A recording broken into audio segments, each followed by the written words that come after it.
माननीय सदस्यहरू, यस सभाको 6औं अधिवेशनको पहिलो बैठकको कारबाही प्रारम्भ हुन्छ। बसौँ मान्यज्यू, बसौँ बसौँ बसौँ, तपाईँ बसौँ न, बस्नुहोस्। माननीय सदस्यहरू, 6औं अधिवेशनको पहिलो बैठकमा सम्पूर्ण माननीय सदस्यहरूलाई हार्दिक स्वागत छ। यो अधिवेशन उपलब्धिमूलक रहोस् भनी शुभेच्छा व्यक्त गर्दछु। माननीय सदस्यहरूले अझै मर्यादित तथा अनुशासित भई सक्रिय रूपमा सहभागी हुँदै बैठक सञ्चालनमा सहयोग पुर्याउनु हुनेछ भन्ने अपेक्षा राखेको छु। साथै विश्वभरि महामारीको रूपमा फैलिएको कोरोना भाइरसबाट आफू सुरक्षित रही अरूलाई पनि सुरक्षित गराउनेतर्फ पहल गर्न हुन समेत अनुरोध गर्दछु। माननीय सदस्यहरू, संघीय लोकतान्त्रिक गणतन्त्र प्राप्तिका लागि सङ्घर्ष गर्दै आफ्नो प्राणको आहुति दिने ज्ञात अज्ञात शहीदहरूप्रति सम्मान प्रकट गर्न आफ्नो स्थानबाट उठेर 1 मिनेट मौन धारण गर्न सम्पूर्ण माननीय सदस्यहरूलाई आग्रह गर्दछौँ। माननीय सदस्यहरू, आफ्नो ठाउँमा उठेर 1 मिनेट मौन धारण गरौँ।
धन्यवाद।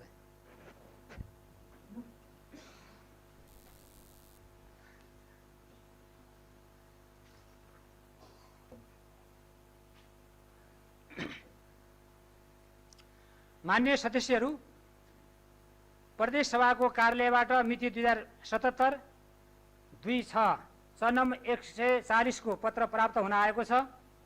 अब म उक्त पत्र पढेर सुनाउँछु।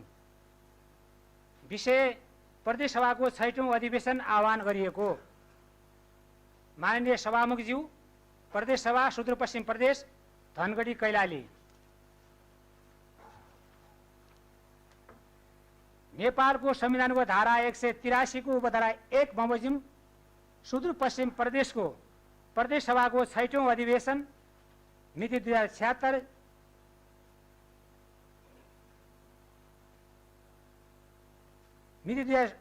साल ज्येष्ठ 13 गते मंगलबार दिनको 2 बजे बस्ने गरी आह्वान गरिएको छ। शर्मिला कुमारी पन्त, प्रदेश प्रमुख। मान्य सदस्यहरू, 5औं अधिवेशनमा पारित भएका निजी व्यवसाय दर्ता गर्ने सम्बन्धमा व्यवस्था गर्न बनेको विधेयक 2076 र साझेदारी व्यवसाय दर्ता गर्ने सम्बन्धमा व्यवस्था गर्न बनेको विधेयक 2076 मिति 2076 साल 11 महिना 22 गते मान्य प्रदेश प्रमुखबाट प्रमाणीकरण भएको जानकारी गराउँदछु। मान्य सदस्यहरू, 6औं अधिवेशनको पहिलो बैठक भएकोले शुभकामना आदान प्रदानका लागि प्रदेश सभामा प्रतिनिधित्व गर्ने प्रत्येक राजनीतिक दलबाट प्रतिनिधित्व हुने गरी केही मान्य सदस्यहरूलाई बोल्ने अवसर प्रदान गर्न सुदूरपश्चिम प्रदेश सभा नियमावली 2074 को नियम 57 बमोजिम विशेष समय निर्धारण गरेको छौं। सर्वप्रथम माननीय तारा लामा तामाङलाई समय दिन्छु।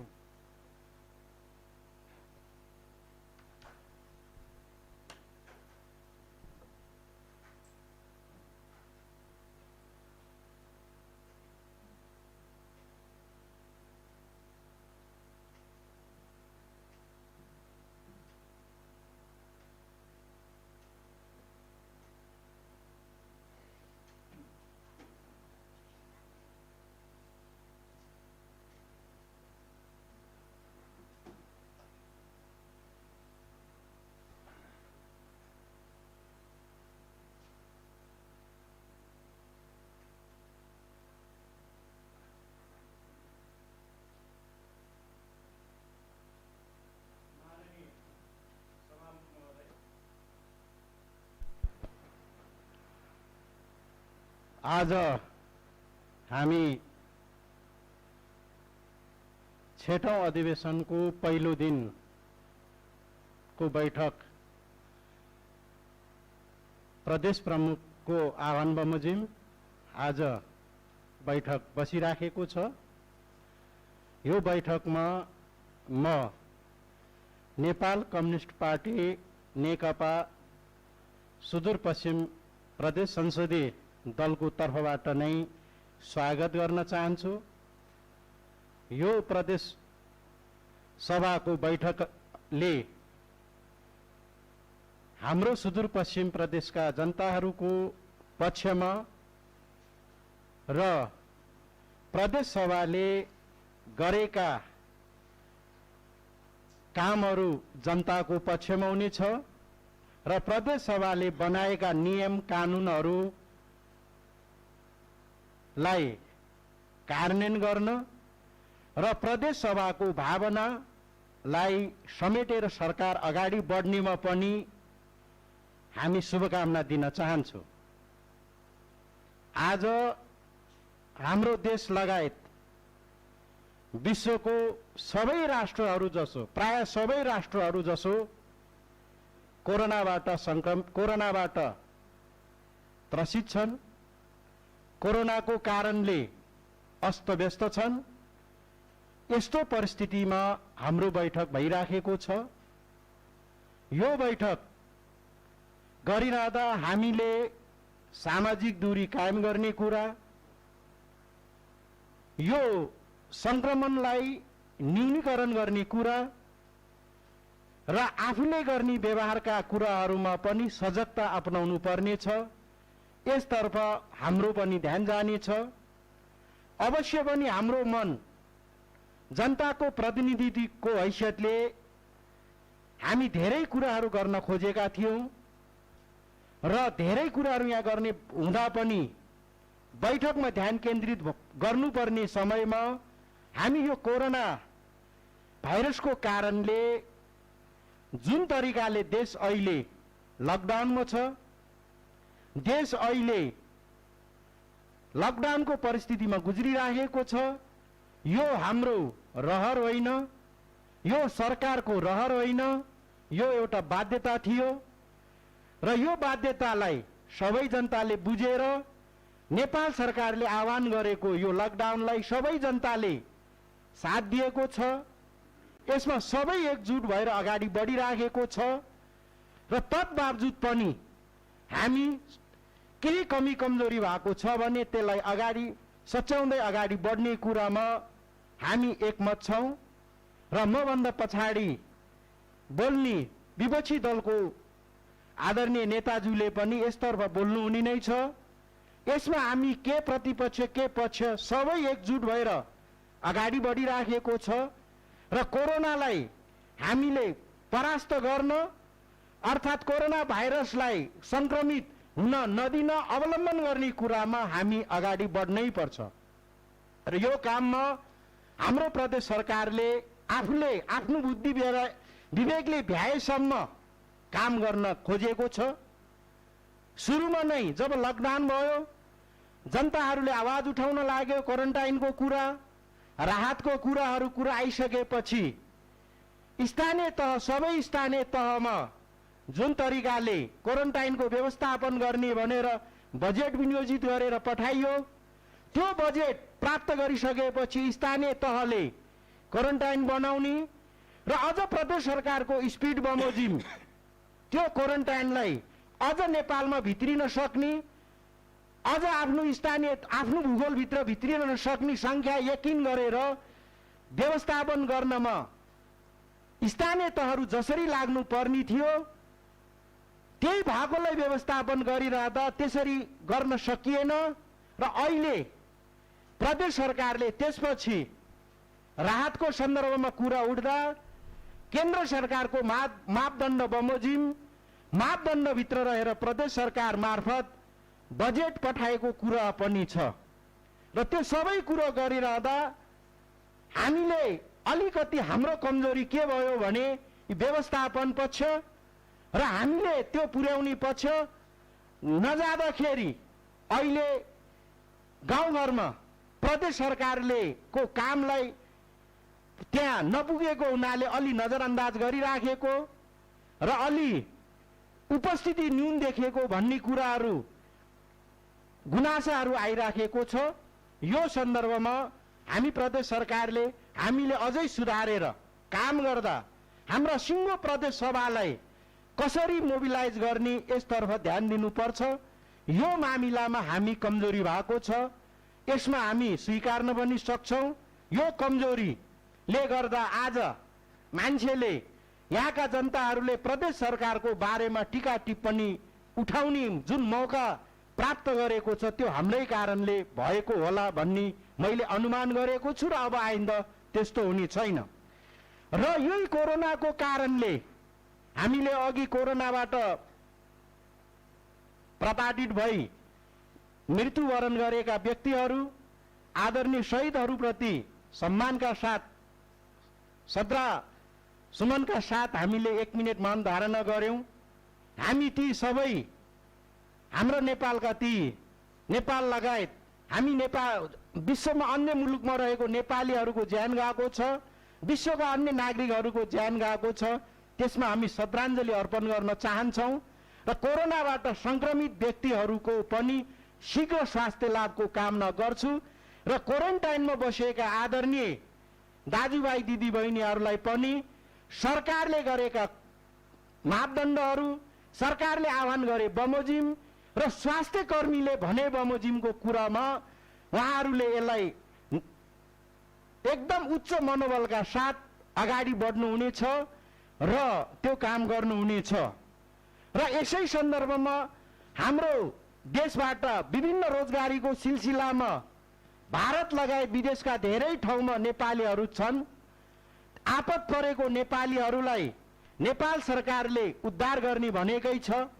त्यसैगरी हाम्रो मुलुक, हाम्रो नजिकको मुलुक भारतमा रहेको सयौं हजारौं लाखौं नेपालीहरू भारतमा रोजगारीको सिलसिलामा, विभिन्न व्यवसायको सिलसिलामा, अध्ययनको सिलसिलामा विभिन्न तरिकाले भारतमा रहेर अप्ठ्यारोमा परेका नेपालीहरूको उद्धारको लागि सरकार कटिबद्ध छ र त्यहाँबाट आएका नेपालीहरूलाई हामीले व्यवस्थापन गरेर गन्तव्य स्थानमा पुर्याउनु पनि पर्नेछ। यो पुर्याइरहँदा संक्रमणलाई न्यूनीकरण गर्ने गरी हामीले पठाउनु पर्नेछ। यस काममा हामी सबै लाग्नु पर्नेछ र यो काममा लागेका खास गरी सुदूरपश्चिमको भएको कारणले कैलाली र कञ्चनपुरमा लागेका आदरणीय जनसमुदायलाई म यो प्रदेश सभामा संसदीय दलको तर्फबाट उहाँहरूले जुन उताबाट आएकाहरूलाई प्रशासन मार्फत आएर आफ्नो व्यक्तिगत रूपले जुन सहयोग गर्नु भएको छ त्यसको लागि पनि धन्यवाद दिन चाहन्छु र यी कञ्चनपुर कैलालीका नाकाहरूबाट भित्रिएका बर्डरमा अल्पत्र परेका नेपालीहरूलाई व्यवस्थित तरिकाले गन्तव्य स्थानसम्म पुर्याउन प्रदेश सरकार पनि कटिबद्ध छ। प्रदेश सरकार अलिकति कागजी प्रोसेस र अलिकति यो ढिलासुस्तीको कारणले नै भन्नुपर्छ त्यो काममा जनताभन्दा अलि हामी पछाडि परेको पनि छ। यो भनिरहँदा हामी यो वा त्यो भनेर यसमा लुकीछुपी गर्नु छैन। त्यसकारणले जनतालाई साथमा लिएर प्रदेश सरकार अगाडि बढ्नुपर्छ, जनतालाई आह्वान गर्नुपर्छ र राष्ट्र सेवक मित्रहरूलाई यो काममा खटिने, खास गरी अग्रमोर्चामा खटिने हाम्रा सुरक्षाकर्मी, हाम्रा स्वास्थ्यकर्मी, चिकित्सक, योसँग सम्बन्धित व्यक्तिहरू, योसँग सम्बन्धित औरत र खटिने हाम्रा पत्रकार बन्धुहरू, यो काममा खटिने हाम्रा स्थानीय तहका जनप्रतिनिधिहरू, सांसदहरू सबैलाई धन्यवाद दिनुपर्छ र यो खटिरहँदा हामीले समग्र सरकारलाई धन्यवाद दिन कन्जुसाई पनि गर्नु हुँदैन, किनभने यो सबको पछाडि सरकारको हात छ र सरकारले यसमा व्यवस्थापन गर्न लागिराखेको छ। तर पनि जनताले अझ हाम्रो क्रियाशीलतालाई खोजिराखेको छ। यो क्रियाशीलतालाई हामीले जनताले खोजिराखेको क्रियाशीलतालाई जनताको चाहना बमोजिम हामी अग्रपंक्तिमा उभ्याउनु हामी खट्नुपर्छ र यो कुरामा म फेरि पनि आग्रह गर्न चाहन्छु, हामीले बोर्डरबाट पठाएका व्यक्तिहरूलाई, हाम्रा दाजुभाइ दिदीबहिनीहरूलाई कैलाली कञ्चनपुरदेखि पहाडका 7 जिल्लाका आदरणीय जनसमुदाय, यो नाकाबाट छिरेका अन्य प्रदेशका आदरणीय दाजुभाइ दिदीबहिनीहरूलाई आफ्नो गन्तव्य स्थानसम्म पुर्याउन हाम्रो अहोरत र खटाई, हाम्रो सरकारको त्यसमा अग्रपंक्तिमा हुने कुरामा हामी विश्वस्त छौं। त्यो काममा लागिराखिराख्नु भएको पनि छ र अल्पत्र परेका व्यक्तिहरूलाई खानपिनको व्यवस्थापनमा अहिले प्रदेश सरकार अग्रसर भएको छ र आज हामी त्यही अपेक्षा, जनताको अपेक्षालाई अझ यसले राम्रो गर्नेछ भन्ने कुरामा हामी विश्वस्त छौं र यो काममा सहयोग गर्ने सबै मनकारी आदरणीय जनसमुदायलाई हामीले धन्यवाद दिनै पर्छ। एउटा समुदाय आफ्नो ज्यानलाई पनि, आफ्नो स्वास्थ्यलाई पनि ध्यान नदिएर लाई पनि हेलचेक्राइ जस्तो गरेर खटिराख्नु भएको छ, आफ्नो सम्पत्ति त्यहाँ खन्याइराखेको छ, सहयोग गरिराखेको छ। केही व्यक्ति यही मौकामा 2-4 रुपियाँ भए पनि बढी कमाऊँ भनेर लागिराखेको छ। त्यस्ता व्यक्तिहरूलाई हामीले हाम्रो तर्फबाट के गर्न सकिन्छ, कसरी बहिष्कार गर्न सकिन्छ र कसरी समाजमा त्यसलाई ल्याउन सकिन्छ, त्यो काममा पनि लाग्नुपर्छ। खास गरी अहिले स्वास्थ्यका सामग्रीहरू अनि खानेपानीका कुनै चिजहरू, जुन अपरिहार्य चाहिने चिजहरू छन्, त्यसको बजारमा कृत्रिम बजार अभाव सिर्जना गरेर भयंकर रेट लिइराखेको जनगुनासो पनि आएको छ। यसमा हामी सजगताका साथ अगाडि बढ्नुपर्छ। यस्ता तत्त्वहरूलाई हामी सबै मिलेर परास्त पनि गर्नुपर्छ।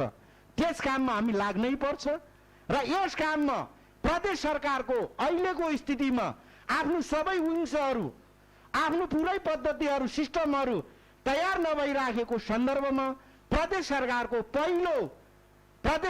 पहिलो विश्वास पात्र भनेकै प्रदेश सभाको सांसदहरू हो। प्रदेश सभाका सांसदहरूको सल्लाह लिएर अथवा अरू जनसमुदायको सल्लाह लिएर कसरी जाने, यसतर्फ हाम्रो प्रदेश सरकार अगाडि बढ्ने कुरामा हामी विश्वस्त छौं र सम्पूर्ण विदेशबाट फर्किन चाहने नेपालीहरूलाई सुरक्षितका साथ गन्तव्यतर्फ पुर्याउनमा हामी अगाडि बढ्नुपर्छ र यसरी सोचेभन्दा धेरै नेपालीहरू नेपाल भित्रिएपछि अब हाम्रो बजेट त्यसतर्फ उन्मुख हुनुपर्छ जस्तो लाग्छ।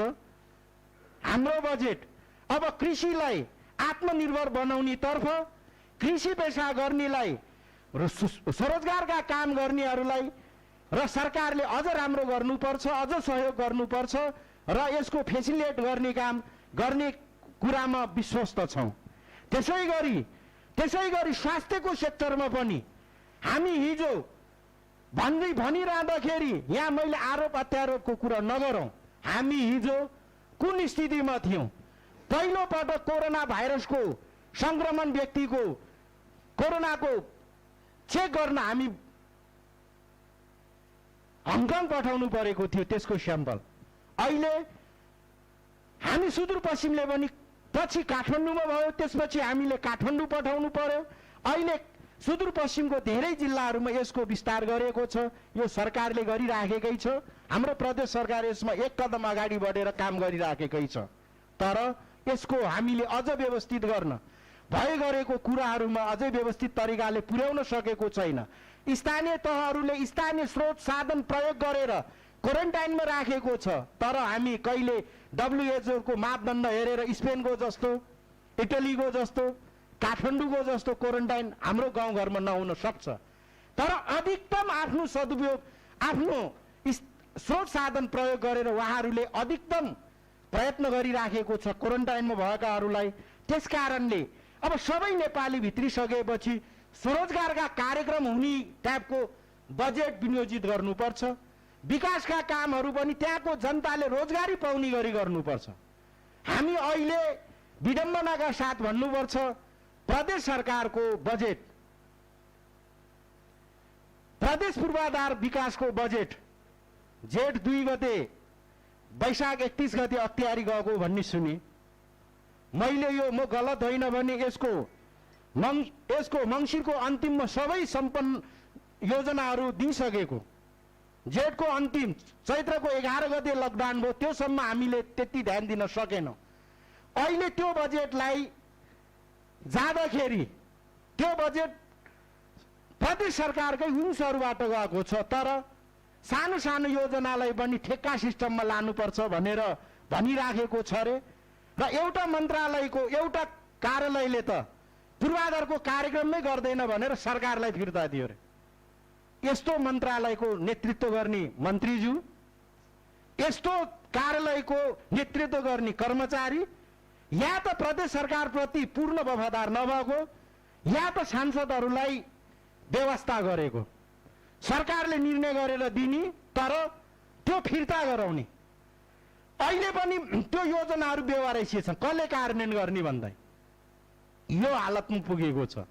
हो, योजनाहरू कहीँ कमी कमजोरी हुन्छ भने त्यो कमजोरी देखाउनु पर्छ र त्यो योजनाहरूलाई उपभोक्ताहरूले सिधै योजना सम्पन्न गर्ने गरी स्थानीय रोजगार उत्पादन हुने गरी काम गराउनै पर्छ। यसतर्फ सरकारको ध्यान जानै पर्छ।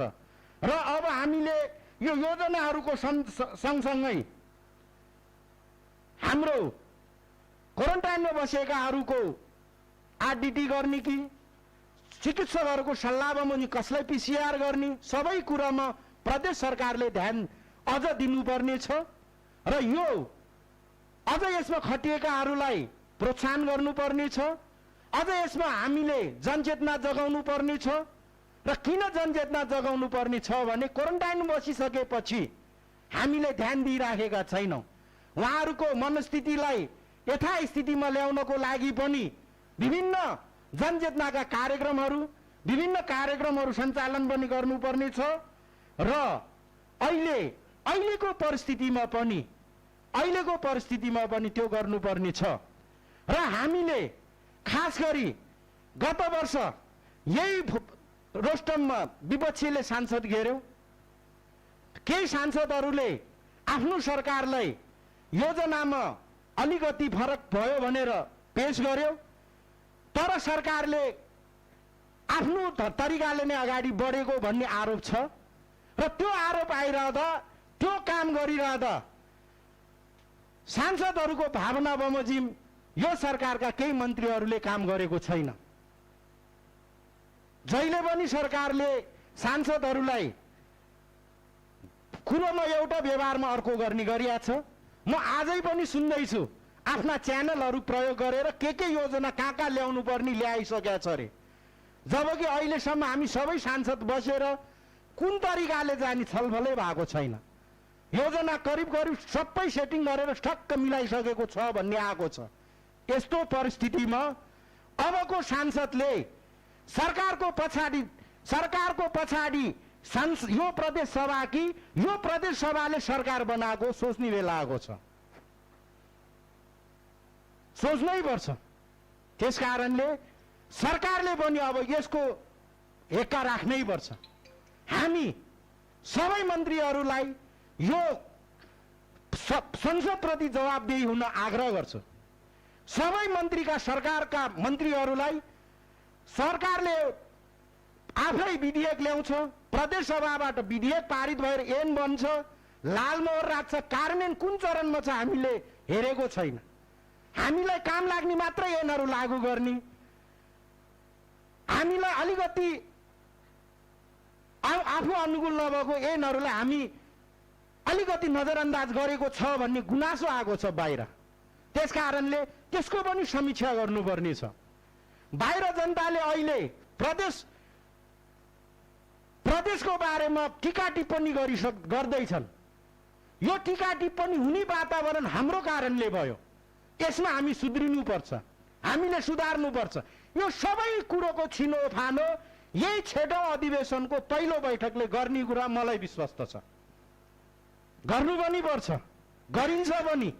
र प्रदेश सभा जुन इतिहास हामीलाई बोकाएको छ, हामी जुन इतिहास हामीले जे नम्स बसायौं, भविष्यका प्रदेश सभा त्यही मुभमा चल्ने हो, त्यही स्पिडमा चल्ने हो। त्यसकारणले अब प्रदेश सभाको गरिमालाई कसरी जोगाइराख्ने, जोगाउनु पर्ने छ।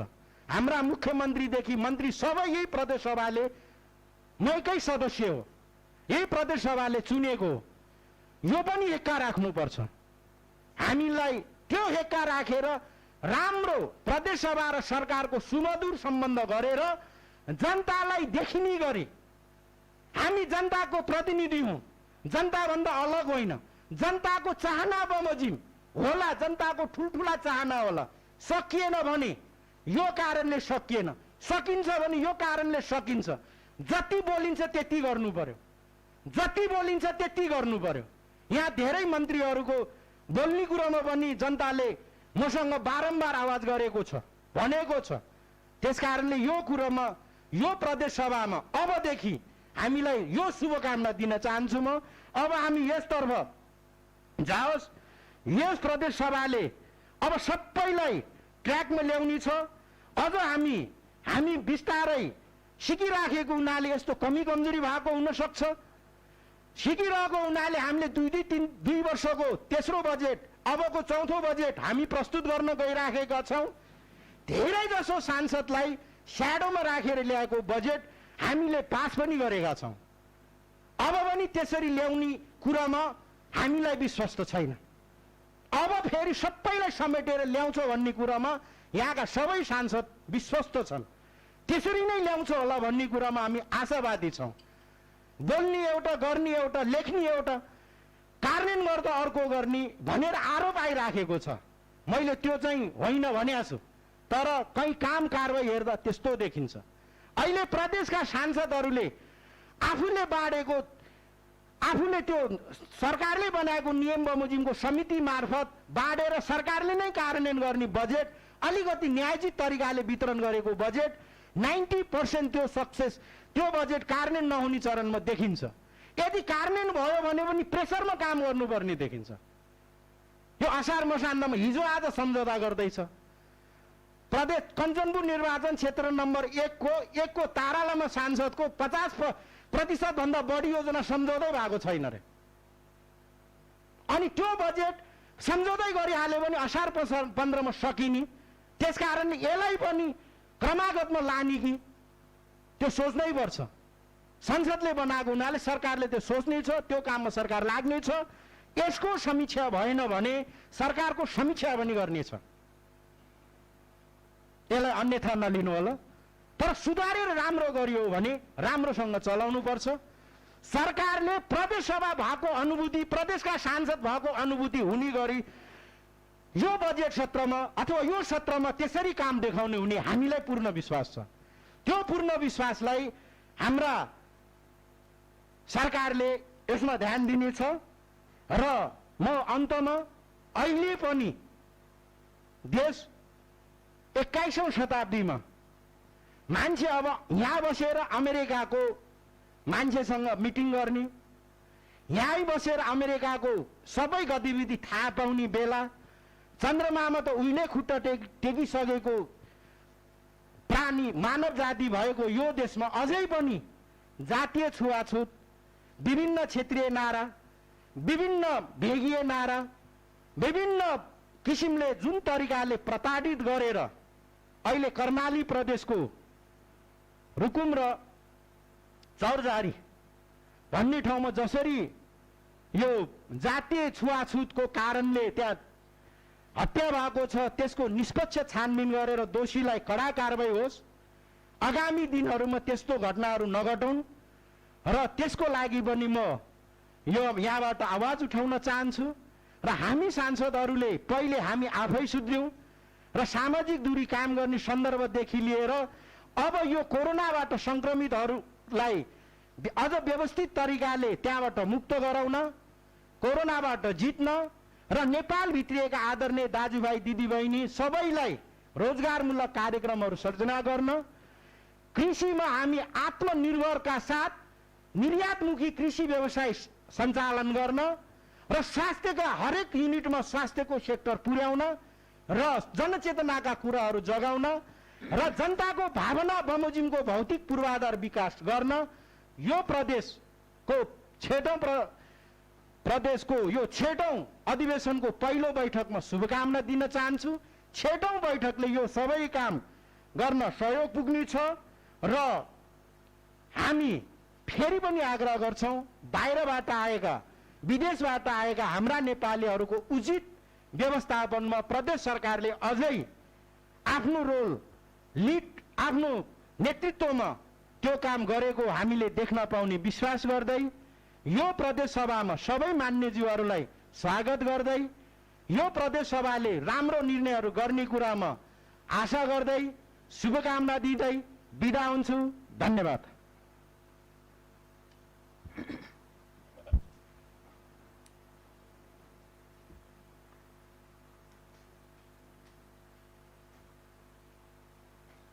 यसपछि माननीय रणबहादुर रावल।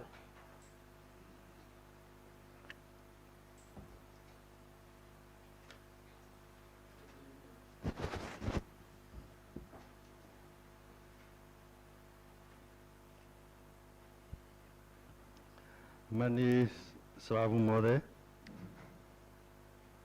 उपस्थित माननीय मन्त्रीज्यूहरू र मान्यज्यूहरू, राष्ट्र सेवा कर्मचारीहरू, सर्वप्रथम त आजबाट सुरु हुन गइरहेको यो 6औं वर्षीय अधिवेशनमा उपस्थित सम्पूर्ण महानुभावहरूमा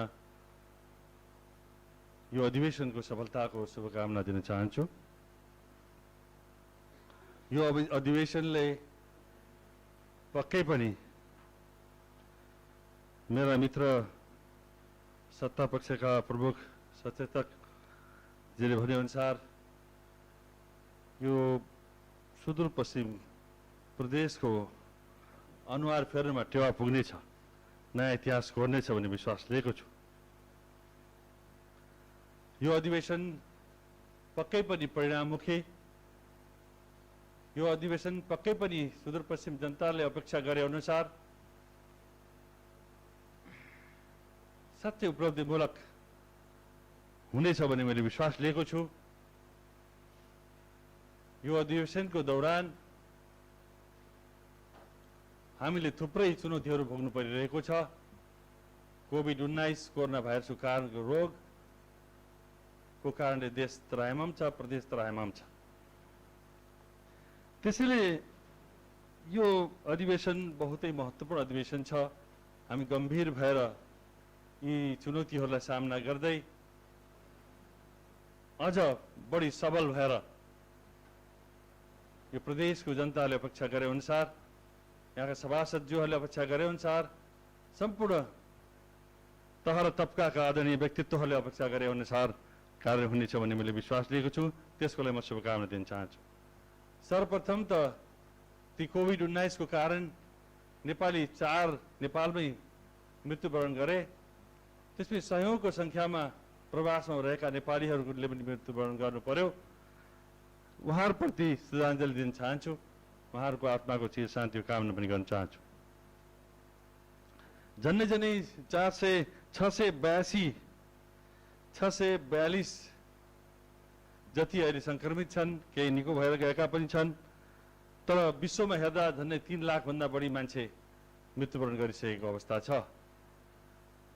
झन्डै 55 लाख भन्दा बढी मान्छे संक्रमित अवस्थामा छ। त्यसकारण चाहिँ गम्भीर कालखण्डमा हामी गुज्रिरहेको अवस्था जगजाहेर छ। माननीय सभामुख महोदय, यही सन्दर्भमा केही सुखद कुराहरू पनि त्यस सन्दर्भमा म शेयर गर्न चाहन्छु।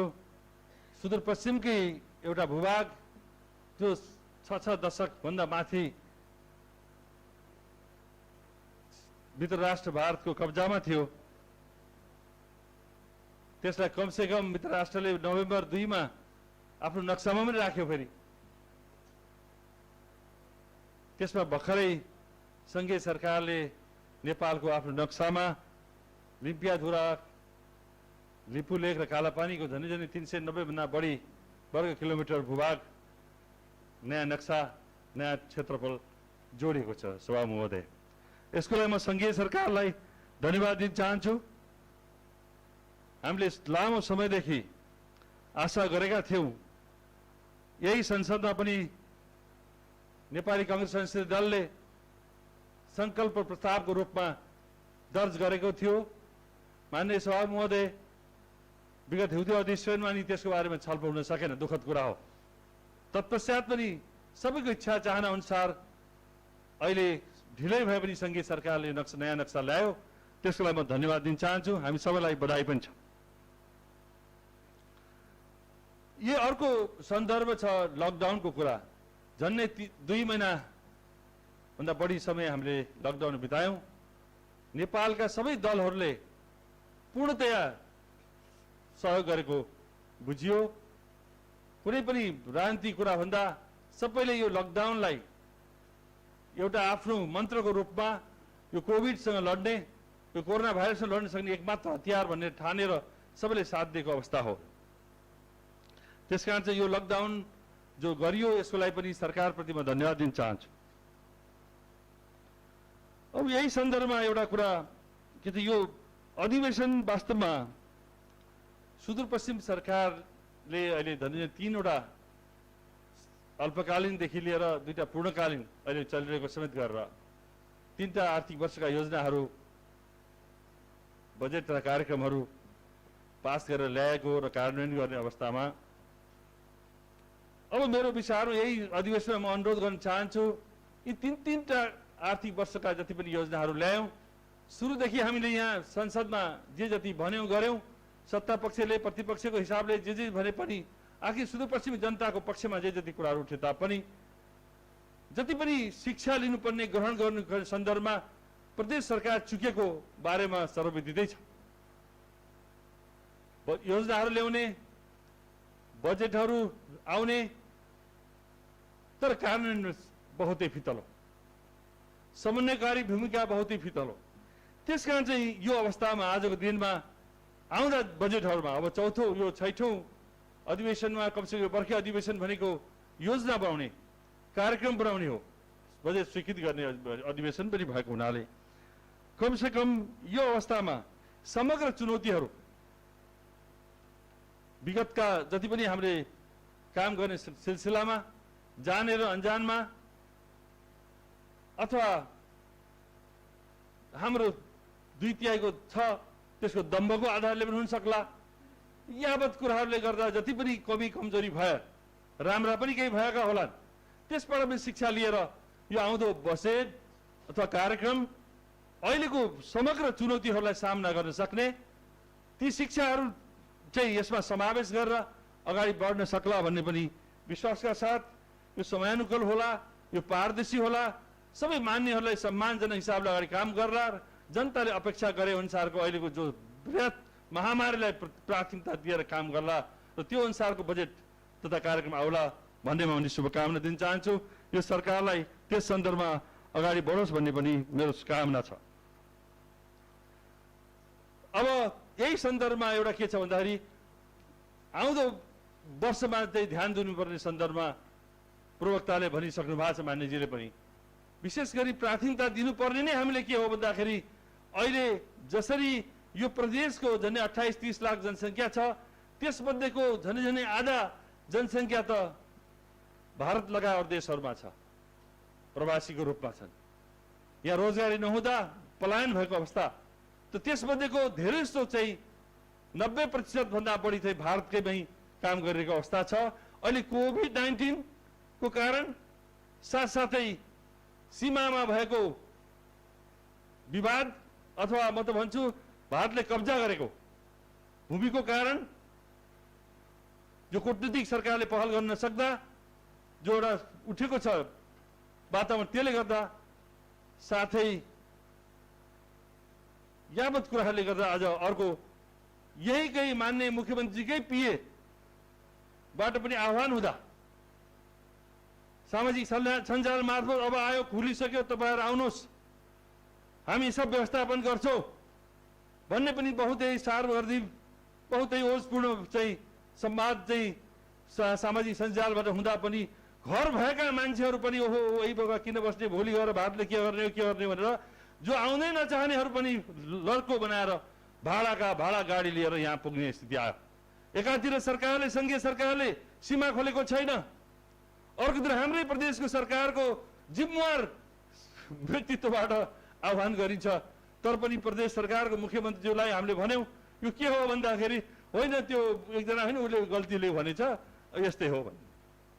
बहुत सरल छ सुदूरपश्चिममा, बहुत सरल, के साधारण हो भन्दै पुग्यो। त्यो हजारौं मान्छेहरू चाहिँ अहिले आएर झन्नै सरल रूपले सरल तरिकाले ल्याएको भए मान्छेहरू समयमा आज यो त्राहिमाम अवस्था हुने थिएन। हरेक दिन 4000 5000 झन्नै एउटा नाकामा आइरहेको छन्।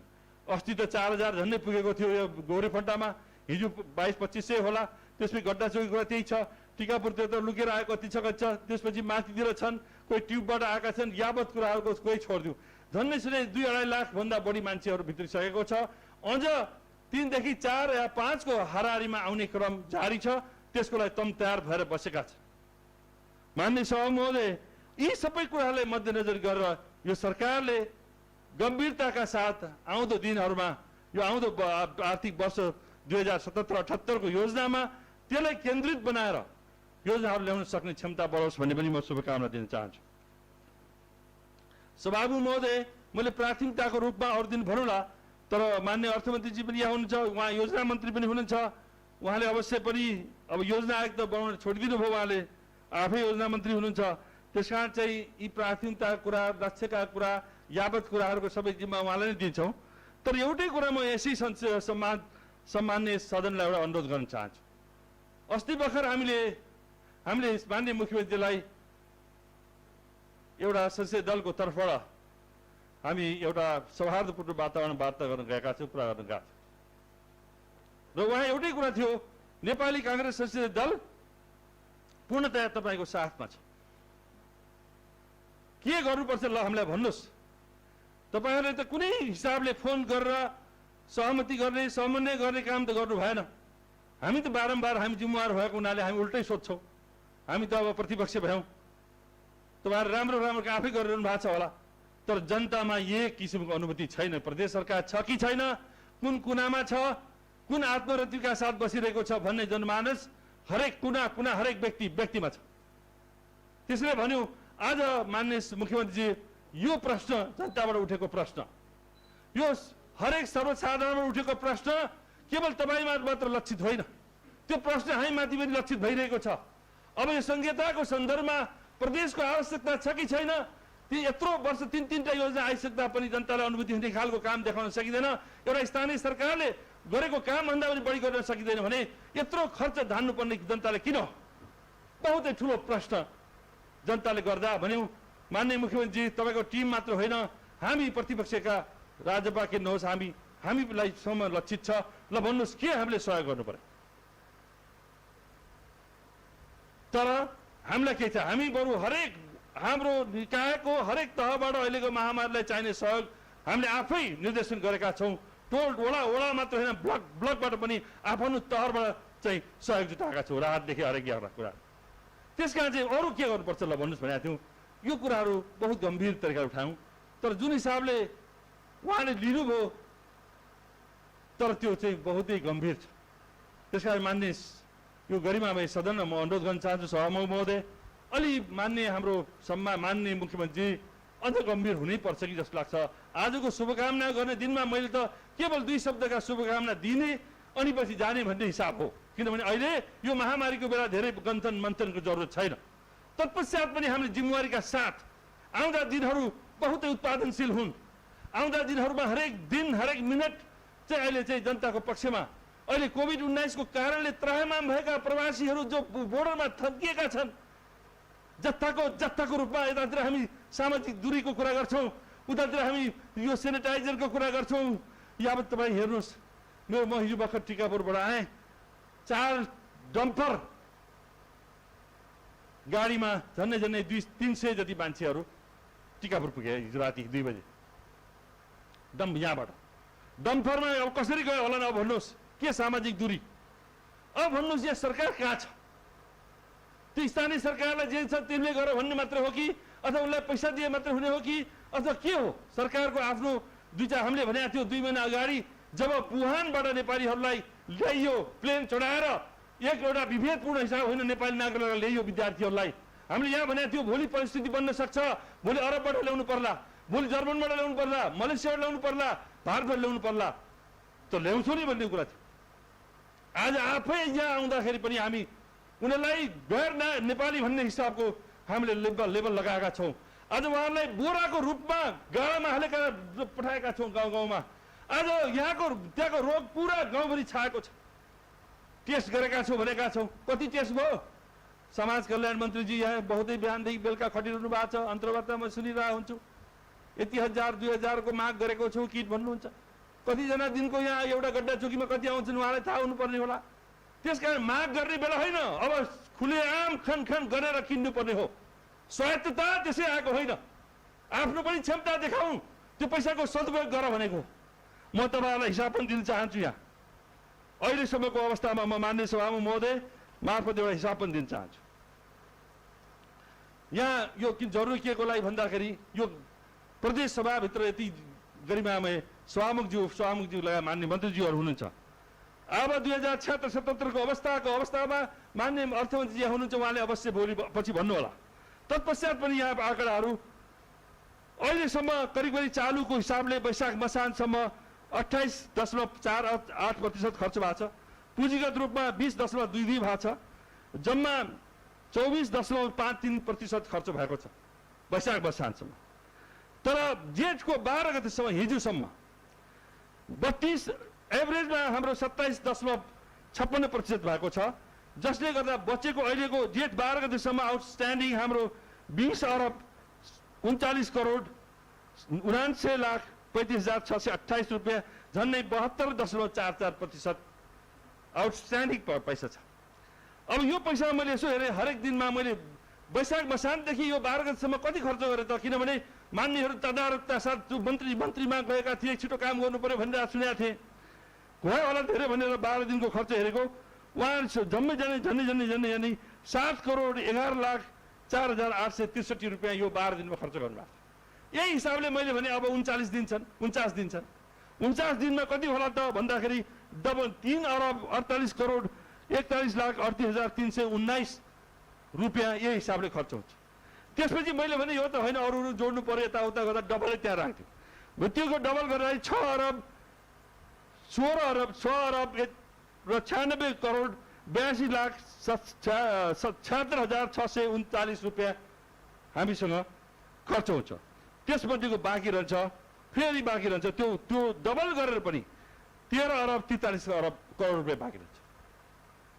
यो बारेमा प्रश्न त म विशेषज्ञ त होइन, तर यसको अर्थ मैले भन्न खोजेको के हो भने यसबाट चाहिँ यो माननीय मन्त्री परिषद बैठकले 2-4 अरब रुपियाँ यो कोरोनाको लागि 2-40 करोड छुट्यायो भन्ने होला, 2 करोड छुट्यायो भन्ने होला।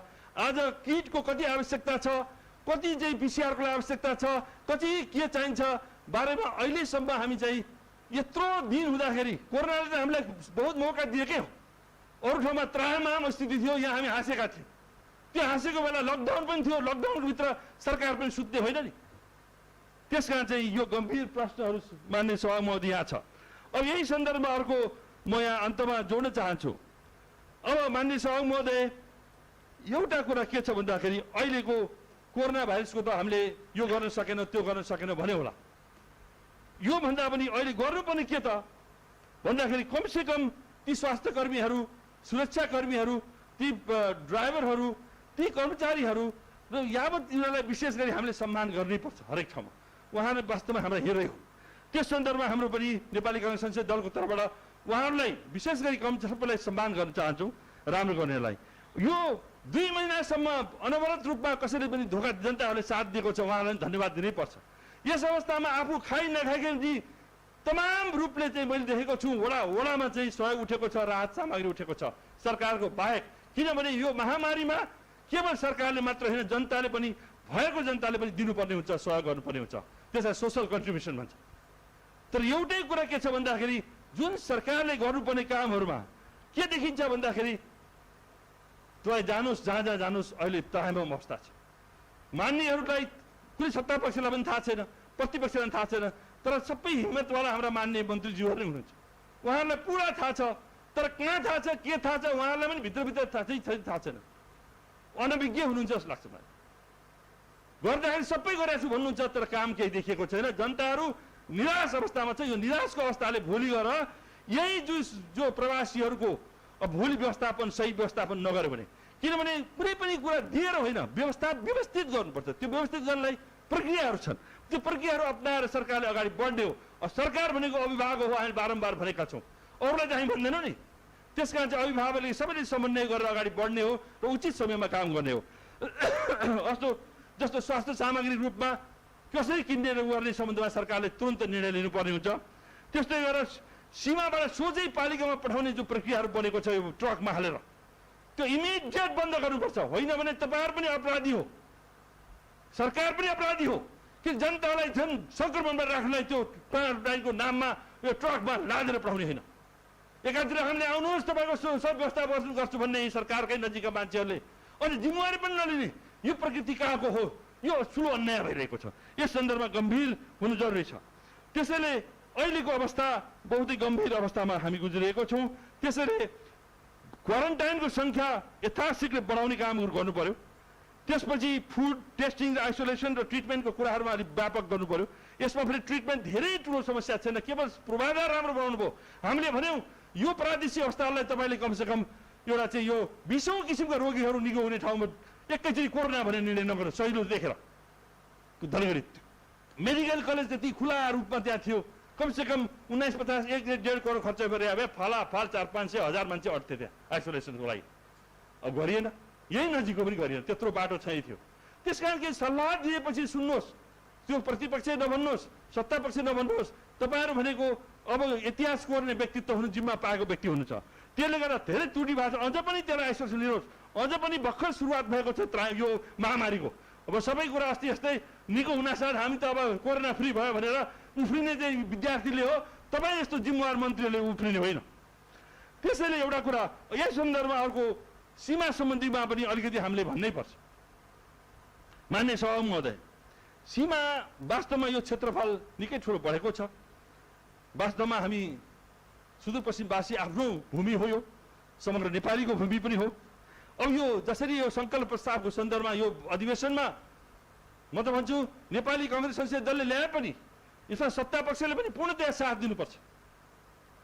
केवल मेरो सङ्ख्या बढी छ, गणितीय हिसाब बढी छ भनेर नबस्नुहोस्। आखिर त्यो उठायौँ, आखिर बाध्य भएर सङ्घले त नक्सा निकाल्नु पर्यो नि त। अझै पनि तपाईँहरूले हाम्रो नाम अगाडि अर्काको नाम पछाडि नभनेर एकजुट भएर हामी लागौँ। यो सङ्कल्प प्रस्तावमा छिटोमा छिटो विशेष गरी एउटा वडै राख्नुपर्छ हामीले। के भन्दाखेरि लिम्पियाधुरा र लिपुलेक र कालापानी सिमाना विवाद होइन, अब कब्जा गरेको भूमि त्यो फिर्ता लिनुपर्छ। हामीले भारतले गरेको छ कब्जा भने प्रष्ट रूपले पास गर्नुपर्छ। त्यसमा छलफल गर्नैपर्छ। अब सीमा विवाद भने त कञ्चनपुरमा सीमा विवाद छ, कैलालीमा सीमा विवाद छ, त्यहाँ विवादको बारेमा उठाउला राख्नुपर्छ। त्यो पनि समग्र रूपमा जहाँ भूमि नै कब्जा गरेर लिएको ठाउँमा हामीले यो कब्जा गरेको भूमि हाम्रो हो, अब यो छोड्नु हुँदैन भनेर हामीले सङ्घीयलाई पठाउनु पर्ने हुन्छ। अर्को प्रदेश सरकारको सीमा सम्बन्धीमा उठाउनु पर्दा मैले भने समग्र रूपमा जति पनि हाम्रा सीमा छन् हाम्रो वरिपरिका ती सीमाहरूलाई चाहिँ गर्नुपर्छ। र अर्को महत्त्वपूर्ण प्रदेश सरकारले गर्नै पर्ने कुरा के छ भने सीमाहरू नियन्त्रण गर्नुपर्ने। कैलाली कञ्चनपुरको जो मूलभूत सीमा छ, जस्तो गौरीफन्टा, जस्तो भजनी होला, उता खर्कुला होला, यता चाहिँ गड्डाचौकी होला, यता अर्को केही होला, यस्ता बाहेक अरू ठाउँमा हामीले कसरी हुन्छ सिलै गर्नुपर्ने। केही त गरौँ। एउटा वडाध्यक्ष ठोसीकोले चाहिँ पुरा वडाध्यक्षले नै चाहिँ सीमामा चाहिँ तार लाउनु हुने, तपाईँ हामीले नलाउनु हुने, सङ्घलाई एउटा चिठी लिने कुरा हो, ओहोरदोहोरो गर्ने मात्र कुरा हो। त्यसैले यस सन्दर्भमा एकदमै याद गर्नुपर्छ। र अब अन्तमा म अगाडि बढ्ने सन्दर्भमा सानो म सल्लाह दिन चाहन्छु। सबभन्दा ठुलो अहिले कुनै नयाँ कुरा छैन। व्यवस्थापन विधि बढाउनलाई 5 वटा यसहरू मात्रै एडप्ट गरेर पुग्छ। म यो सब व्याख्या गर्न चाहन्छु। अगाडि बढ्ने भनेको कमसेकम हाम्रो चाहिँ अब यत्रो समस्या आयो, अब कसरी जाने त? गाली मात्र गरेर हुने हो कि? सरकारले कामै गरेन भने सुतेर बस्ने हो? अब होइन, जाग्ने हो, सबै हरेकले जाग्ने हो। समन्वयकारी भूमिकामा सरकार बस्ने हो, हामीले गर्ने ठाउँमा गर्ने हो। त्यसको लागि हामीले के भन्दाखेरि कमसेकम सिस्टम र प्रोटोकलहरू क्लियरली डिफाइन गर्नुहोस्। पहिला 1 हप्ता बस्नुहोस्, राम्रो छ, 5 दिन बस्नुहोस्। त्यसपछि कतिको स्टाफिङ छ, के छ, त्यसलाई क्लियर गर्नुहोस्। र सप्लाइजहरू अबको सबभन्दा ठुलो भनेको महामारी पछिको भोकमरी हो। यत्रो मुखहरू आएका छन् खाद्यान्न खाने नेपाली दाजुभाइहरू। त्यो तपाईँ अहिले यो साधारण तरिकाले यो चाहिँ खाद्यान्न पुग्ला भन्न नठान्नुहोस्, अब भोकमरी आउँछ। त्यसले अर्को ठुलो ल्याउँदैछ। अहिले नै हामी के गर्नु, सप्लाईको व्यवस्थापन गर्ने कसरी गर्ने, स्पेसहरू कसरी गर्ने, सोसल सपोर्ट को जो दिन सक्नेहरूलाई पनि अनुरोध गर्नु पर्यो मुख्यमन्त्रीजीले, माननीय मन्त्रीजीहरूले। कमसेकम सोसल सपोर्ट। र अर्को एउटा चाहिँ मनोविज्ञान। अहिले धेरै मान्छेहरूमा अहिले मनोरोगीहरू छन्। कोरोना मात्र रोगी होइनन्, मनोरोगीहरू घरमा बस्दा बस्दा खाद्यान्न छैन, छोराछोरीले गाह्रो छ, अर्कोलाई गाह्रो छ, गरिबी अवस्था छ, यो अवस्था छ। ऊ बाजुराको उहाँ माननीय मन्त्रीजी उहाँ हुनुहुन्छ, 64% उनी त घर गरिबीको रेखा पनि छन्। उनको हालत के होला? बिहान बेलुका छाक्टो स्थिति छैन। मन्त्रीजीले गरेर के हुने हो यहाँ? त्यस कारण त्यस्तो इभन नेपाली हुन्, सुदूरपश्चिमवासी हुन्। कैलालीमा 2,54,000 मान्छेहरूको बिहान दिनमा काम गरेन भने बेलुका चुलो जल्दैन। यो प्रश्न हुनुपर्छ, डेटाहरू हुनुपर्छ। प्रदेश सरकारले इमिडिएटली हरेक पालिकासँग कति प्रवासीहरू छन्, कति आउँदैछन्, त्यो डेटा तपाईँ 1 हप्ताभित्र लिने व्यवस्था गर्नुभयो भने प्रदेश सरकारले सहयोग गर्न तयार छ। त लिनु भएन, केवल आउँदैछन्, यस्तो आउने तालमा त झन् ठुलो हुनसक्छ। त्यसैले अल्पकालीन र दीर्घकालीन रूपमा म मान्ने कृषि अब हाम्रो चाहिँ कृषि मन्त्रीजी लगायत हुनुहुन्छ, एउटै कुरा के छ भने उन्नत जातका बिउहरूको सन्दर्भ। विगतको मुरली धानको मुरली बिउको कारण आज त्रायमाम अवस्थामा छ। उनीहरूलाई क्षतिपूर्ति पनि दिएको छैन हामीले, धानै नफल्ने। त्यसकारण सरकारले अलिक गम्भीर भएर हेर्नुपर्ने हुन्छ। त्यसैले बिजन मिलको मलको आदिको कुराहरूले गर्दा अहिले खेतीयोग्य समय हो। यसकारण बढी से बढी रोजगारी त्यही कृषिबाट आउनेवाला छ, त्यही बाजु जमीनबाट आउनेवाला छ, त्यही नदी नालाहरू जहाँ छन् ती ठुला ठुला ठुला फाँटहरू आज तपाईँ हाम्रो गल्तीको कारणले प्राय जङ्गल मरुभूमि जस्तो भएका छन्, तिनलाई व्यवस्थित गर्नुपर्ने छ बाल जमिनहरूलाई। त्यसकारण त्यसलाई सरकारीमा कसरी लिजमा लिने, खाद्यान्न रोजगारी कसरी बढाउने, राहत कार्यक्रम कसरी गर्ने र अस्पताल बनाउनेमा पनि राहत यो चाहिँ रोजगारी सृजना हुन्छ। केही महत्त्वपूर्ण बाटो बनाउँदाखेरि रोजगारी, तर हाम्रो टार्गेट चाहिँ महामारी र हाम्रो टार्गेट ती श्रमिकहरू जो विदेशबाट आएका छन्, अलिक सिप भएका छन्, तिनीहरू हार्ड काम गर्नेवाला पनि हुन्। तिनीहरूलाई सही सदुपयोग गर्न सक्यो भने एकातिर मौकाको रूपमा पनि छ हाम्रो। त्यसकारण योजना मन्त्रीजीले त्यसलाई मौकाको रूपमा लिएर तिनमा केन्द्रित योजना बनाउन सक्यो भने बहुतै उन्नति हुन्छ जस्तो लाग्छ। र अन्तमा एउटा कुरा के छ भन्दाखेरि स्वास्थ्यमा अहिले जुन 11% छ, 17 कि 11-10% कृषिमा उहाँको 11 जस्तो लाग्छ। स्वास्थ्यमा चाहिँ अलिकति बढाउनुपर्छ, कृषिमा अलिक बढाउनुपर्छ। अब डल्लो बजेटको सन्दर्भमा माननीय मन्त्रीज्यू, यो डल्लोले के हुन्छ, सबै हामीलाई डुबाए। तपाईँहरूले त्यो डल्लोमा त जे पनि गर्ला, प्रतिपक्षलाई त उधारो घिउ खुवाइदिनु भयो, तर आफ्नै मान्नेहरूलाई पनि उधारैमा सिद्धाइदिनु। त्यो डल्लो गर्दाखेरि भोलि अहिले जेठ होइन, असारको 29 गतेसम्म तपाईँ त्यो बाँड्न सक्नुहुन्न। यस्ता काममा नलाग्नुहोस्।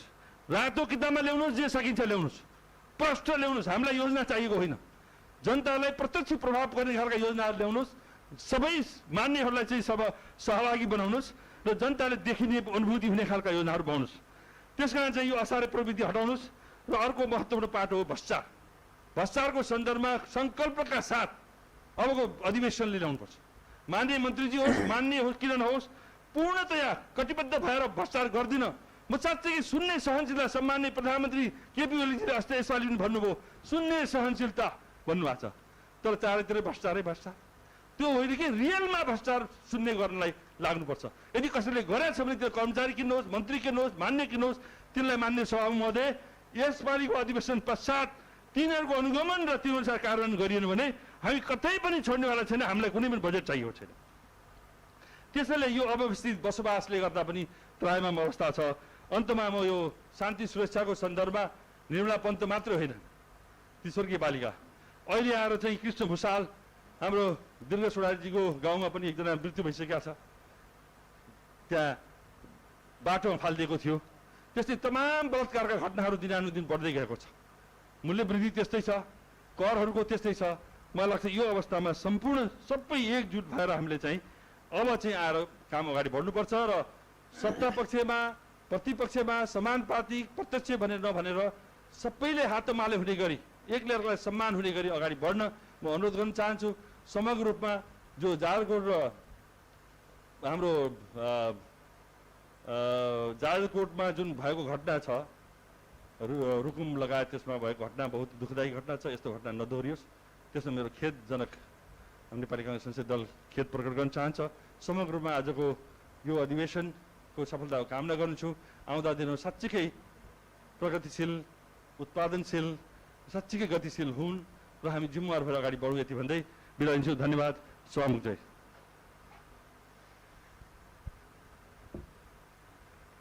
यसपछि माननीय मालावती देवी राणालाई समय दिन्छु।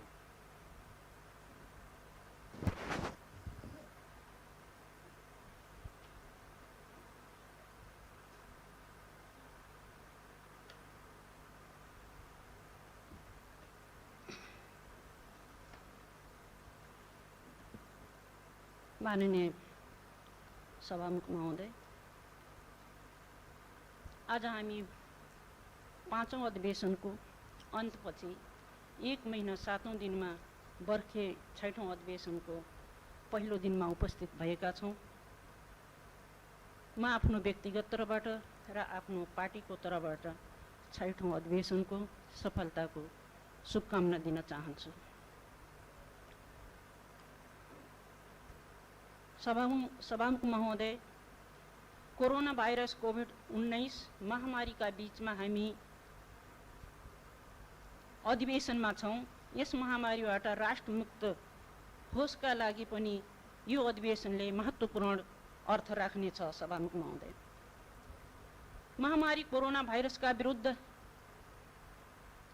राजनीतिक पार्टी, सङ्घ संस्था, व्यापारी, शिक्षक, बुद्धिजीवी, आम जनता एकजुट भएका छौँ।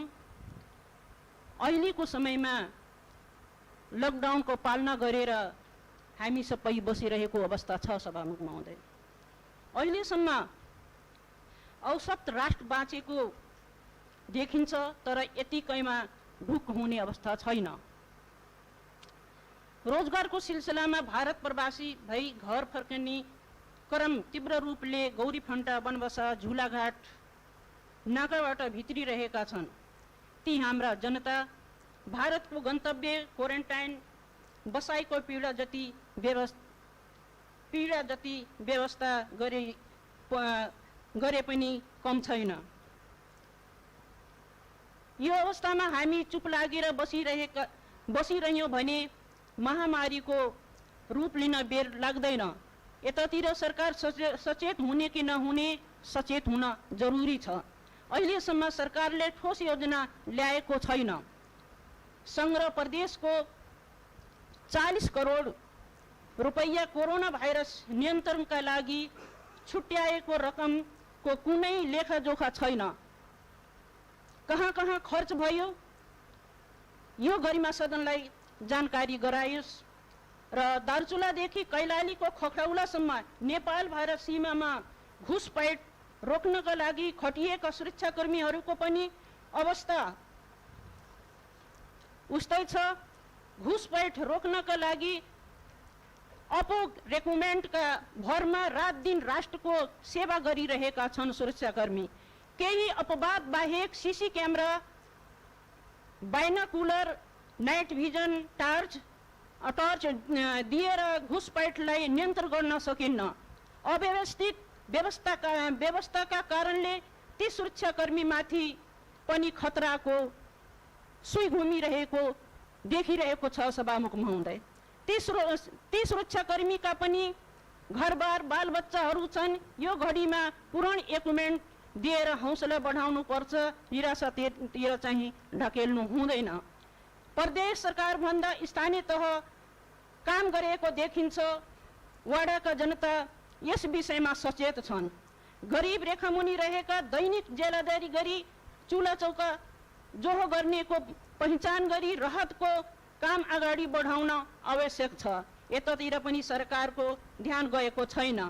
पहिचान भएका जनतामा राहत वितरण एक पटकका लागि वितरण गरेको परिणाममुखी हुँदैन। सभामुख महोदय, राहत वितरण गर्दा 1 महिना पुग्ने गरी एक परिवारमा महिनौं पछि वितरण गर्दा भोकमरीबाट बचाउन सकिन्छ भन्ने मेरो सुझाव छ। माननीय सभामुख महोदय, लिपियाधुरा लिपुलेक कालापानी विषयमा ब्रिटिस कांग्रेस सरकारसँग भएको सन् 1950 को सन्धिका दस्तावेजमा स्पष्ट लिपियाधुरा लिपुलेक कालापानी नेपालकै भूभाग देखिन्छ। ती प्रमाणहरू नेपाल सरकार र ब्रिटिश सरकारमा सुरक्षित छ।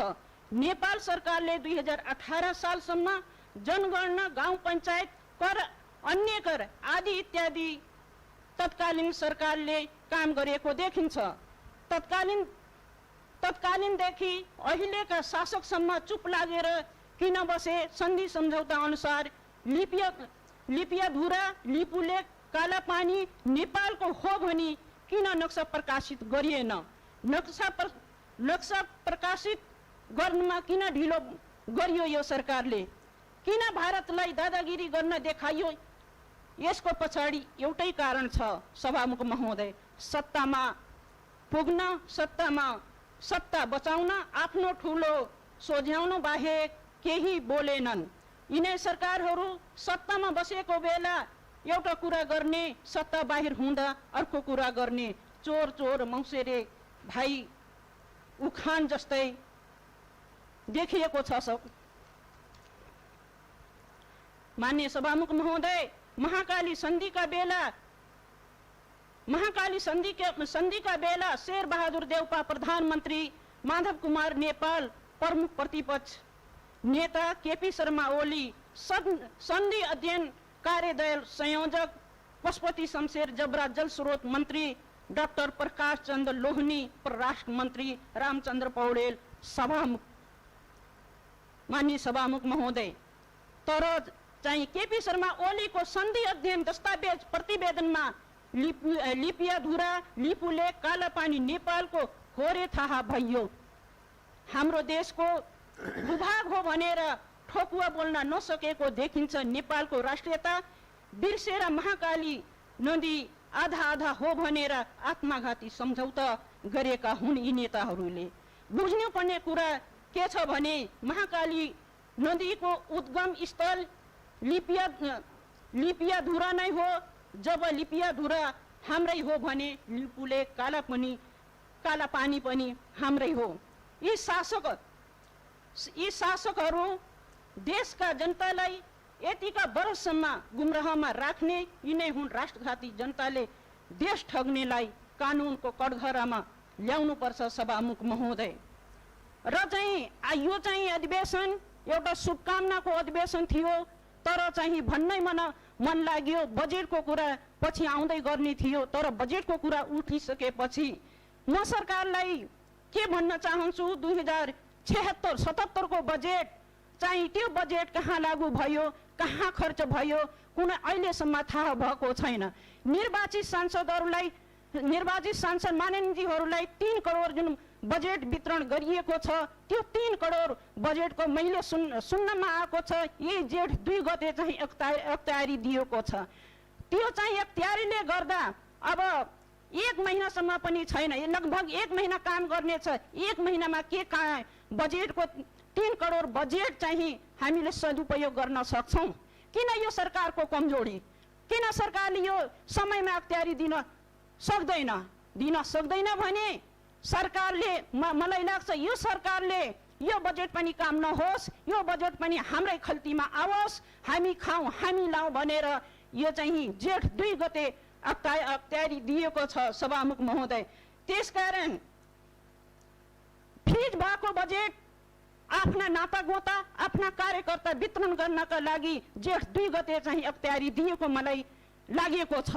र चाहिँ अहिलेको चाहिँ डल्लो बजेटको कुरा सुन्दाखेरि हामीले चाहिँ बजेट माग्दाखेरि बजेटको कुरा गर्दाखेरि 53 जना सांसदलाई सम्मानजनक चाहिँ 53 जना सांसदलाई बजेट दिनुपर्छ भन्दाखेरि चाहिँ प्रतिपक्षले चाहिँ हाउस अवरुद्ध गरे। हाउस अवरुद्ध गरेर हाम्रा चाहिँ नाम चाहिँ तपाईहरूले टीका टिप्पणी गर्नुभयो र चाहिँ कम्मल ओढेर घिउ पनि खाए भनेर कुरा आइयो।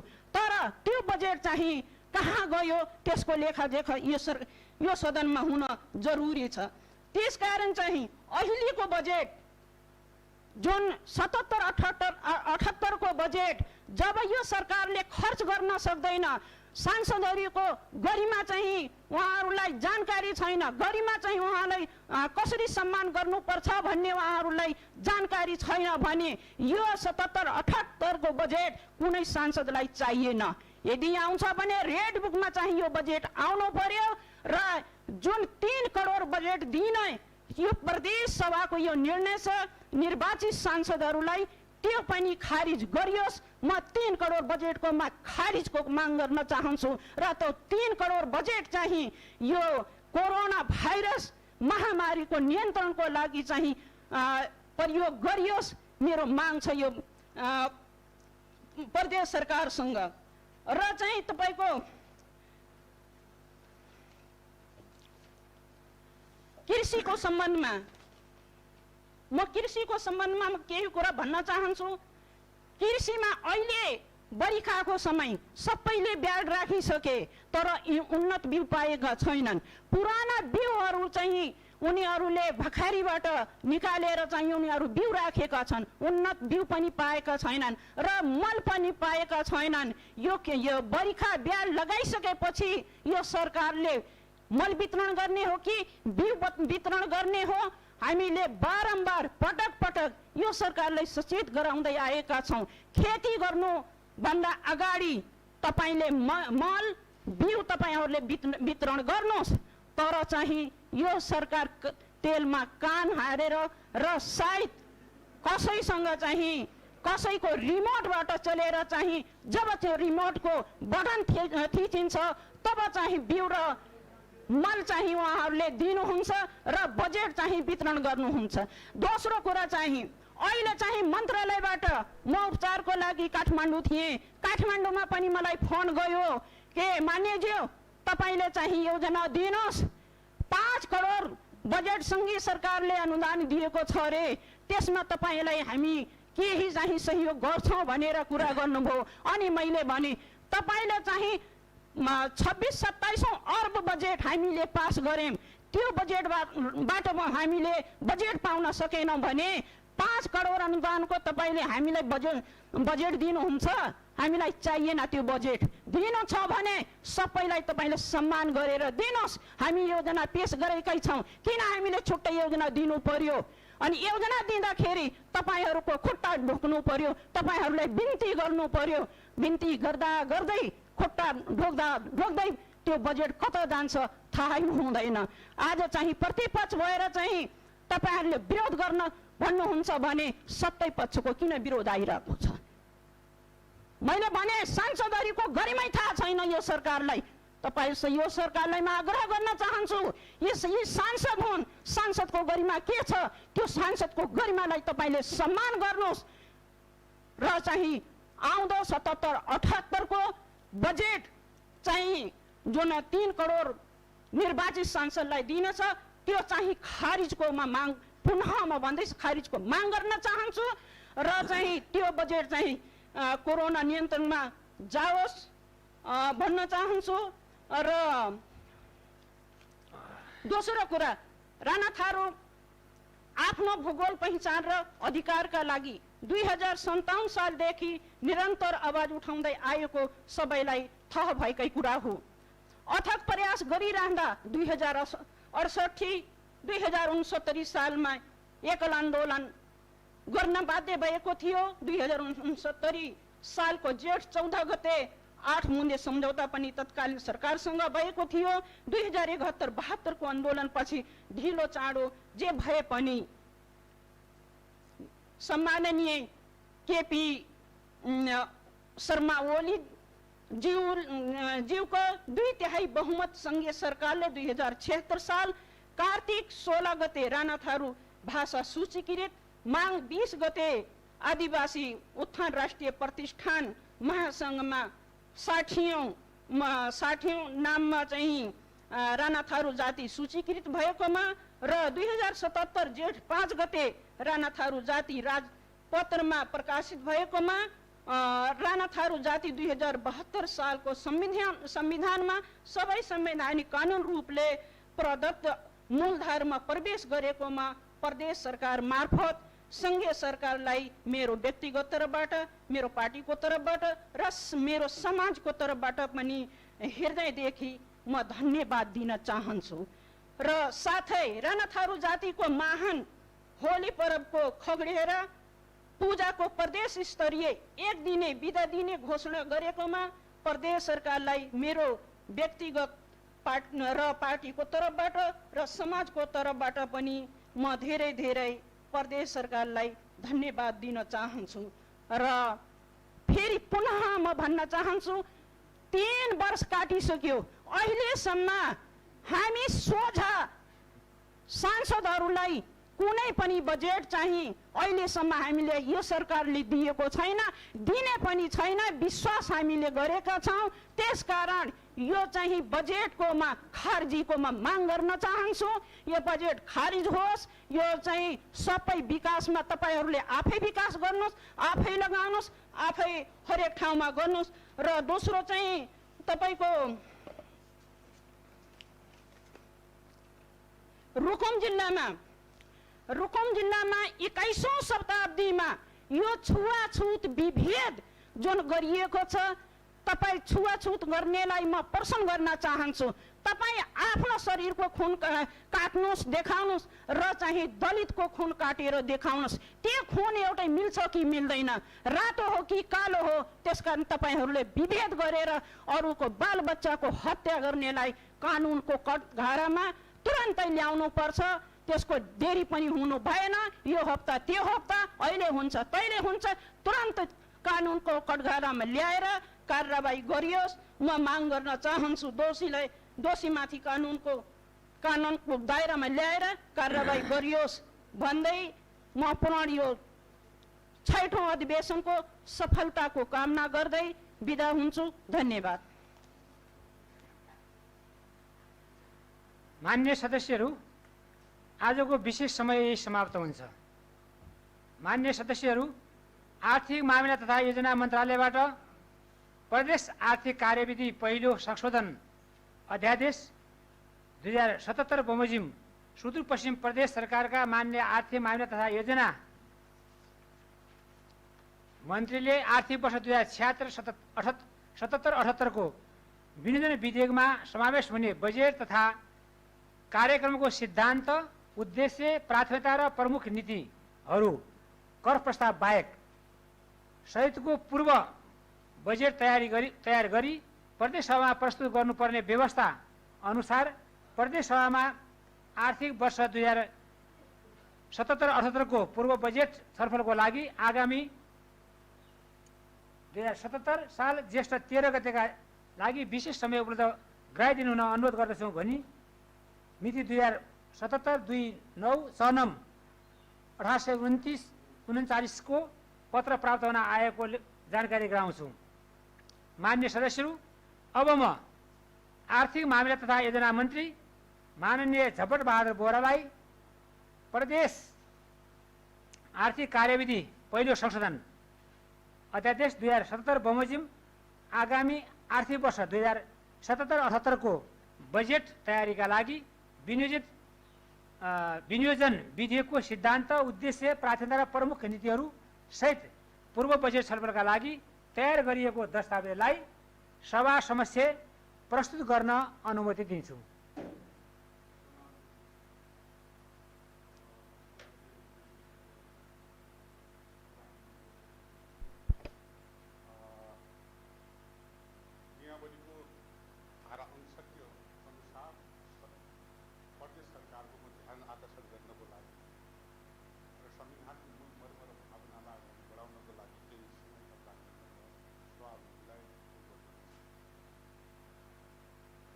के सुन्दैन माइक?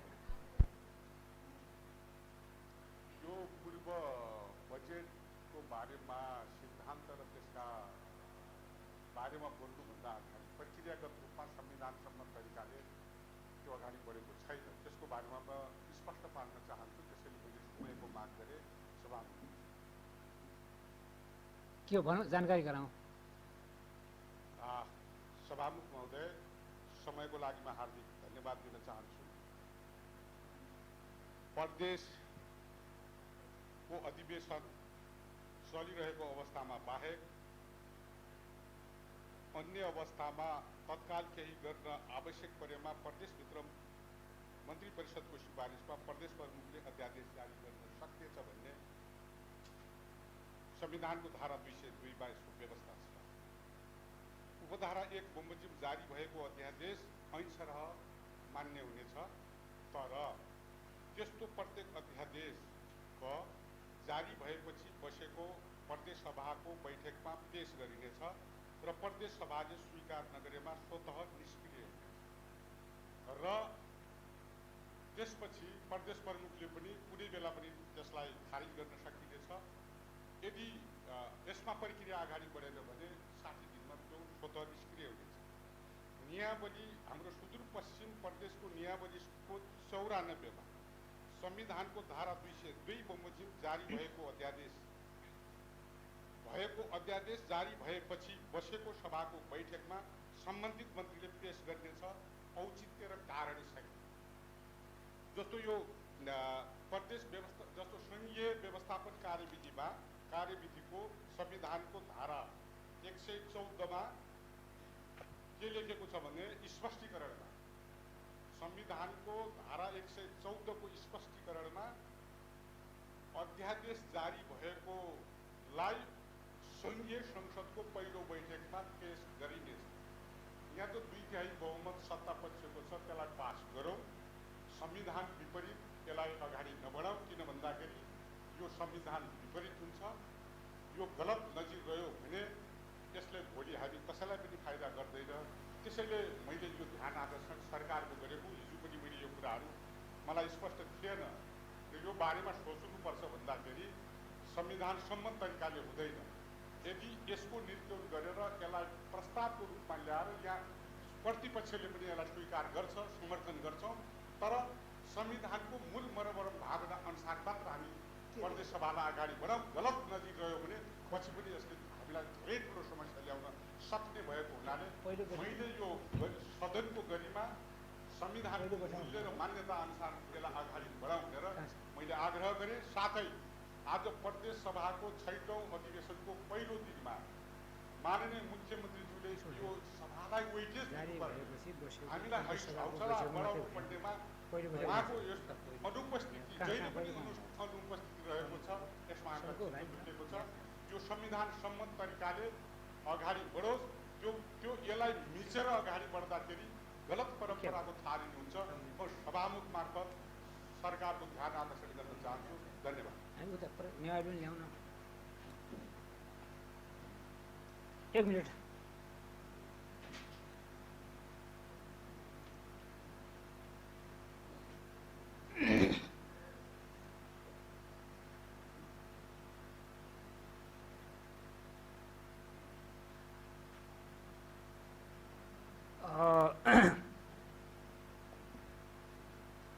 मान्य भरबहादुर खड्काले उठाउनु भएको प्रश्नमा यो संविधानको धारा 202 को कमा के लेखेको छ भने जारी भएपछि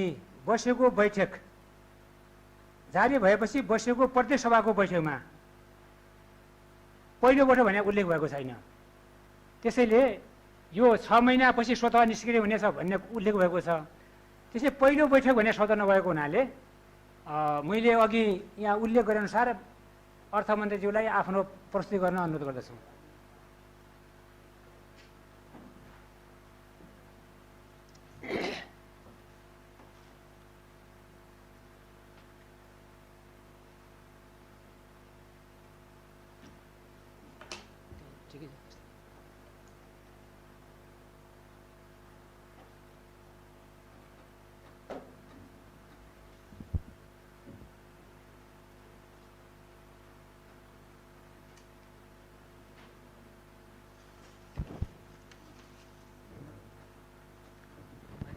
मान्य सभामुख महोदय, सर्वप्रथम म क्षमा चाहन्छु, यो माइकमा मैले रुमाल हालेको छु। यो केही प्रिकअसन गर्नुको लागि मात्रै हो यो, अरू अन्यथा केही छैन।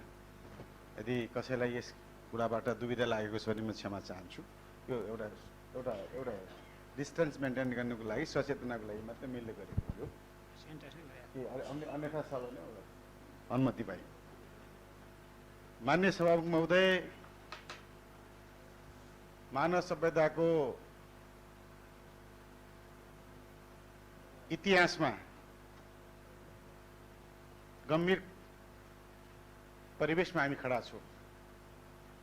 म पूर्व बजेट छलफल कार्यक्रममा प्रतिवेदन वाचन गर्नुभन्दा अगाडि मान्य सभामुखज्यूको अनुमतिले दुईटा कुरामा प्रवेश गर्ने अनुमति चाहन्छु। पहिलो कुरा, नेपालको संघीय सरकारले लिपुलेक, लिपियाधुरा र कालापानी क्षेत्रलाई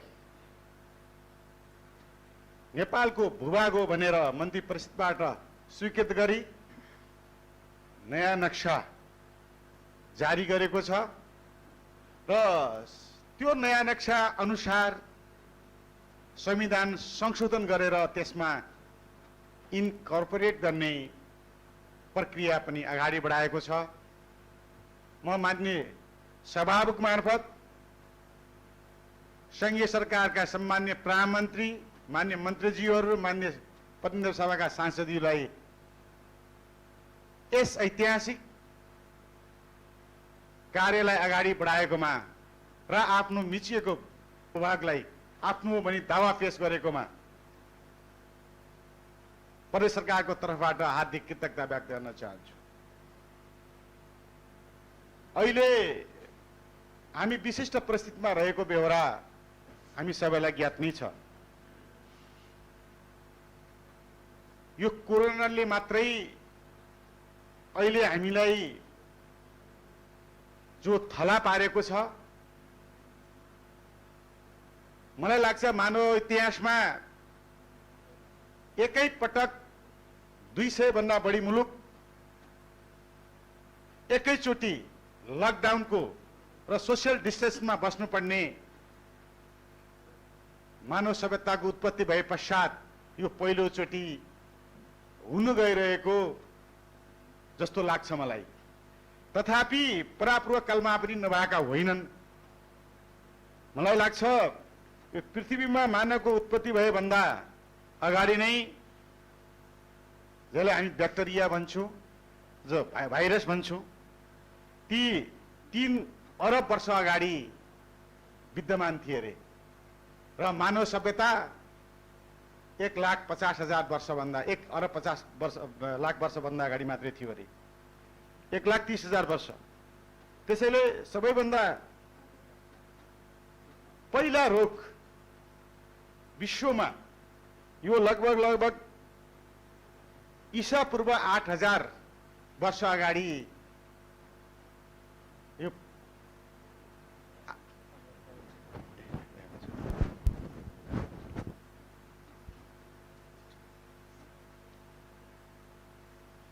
ईसा पूर्व 8,000 वर्ष अगाडि चाहिँ त्यो रोग विश्वमा संक्रमण फैलिएको भन्ने इतिहासमा त्यो लेखिएको छ। जो यो रोगको लागि 30% मान्छेको चाहिँ डेथ भएको रहेछ र विश्वभरि लगभग 90-80 करोड मान्छे चाहिँ संक्रमित भएर मृत्यु भएको बेहोरा इतिहासको कालखण्डमा यो चाहिँ दर्ज भएको हामीले पाएका छौँ। त्यस्तै अर्को यो चाहिँ जो मैले बिफोर महामारीको रूपमा भने एन्टिनाइन प्लेग रोगको पनि यसमा ठुलो असर परेको रहेछ। सन् 165 देखि 180 सम्मको अवधिमा फैलिएको यसको मृत्यु दर 30 देखि 90% भएको रहेछ र 50 लाख भन्दा बढी मान्छेहरू यसको शिकार भएका रहेछन्।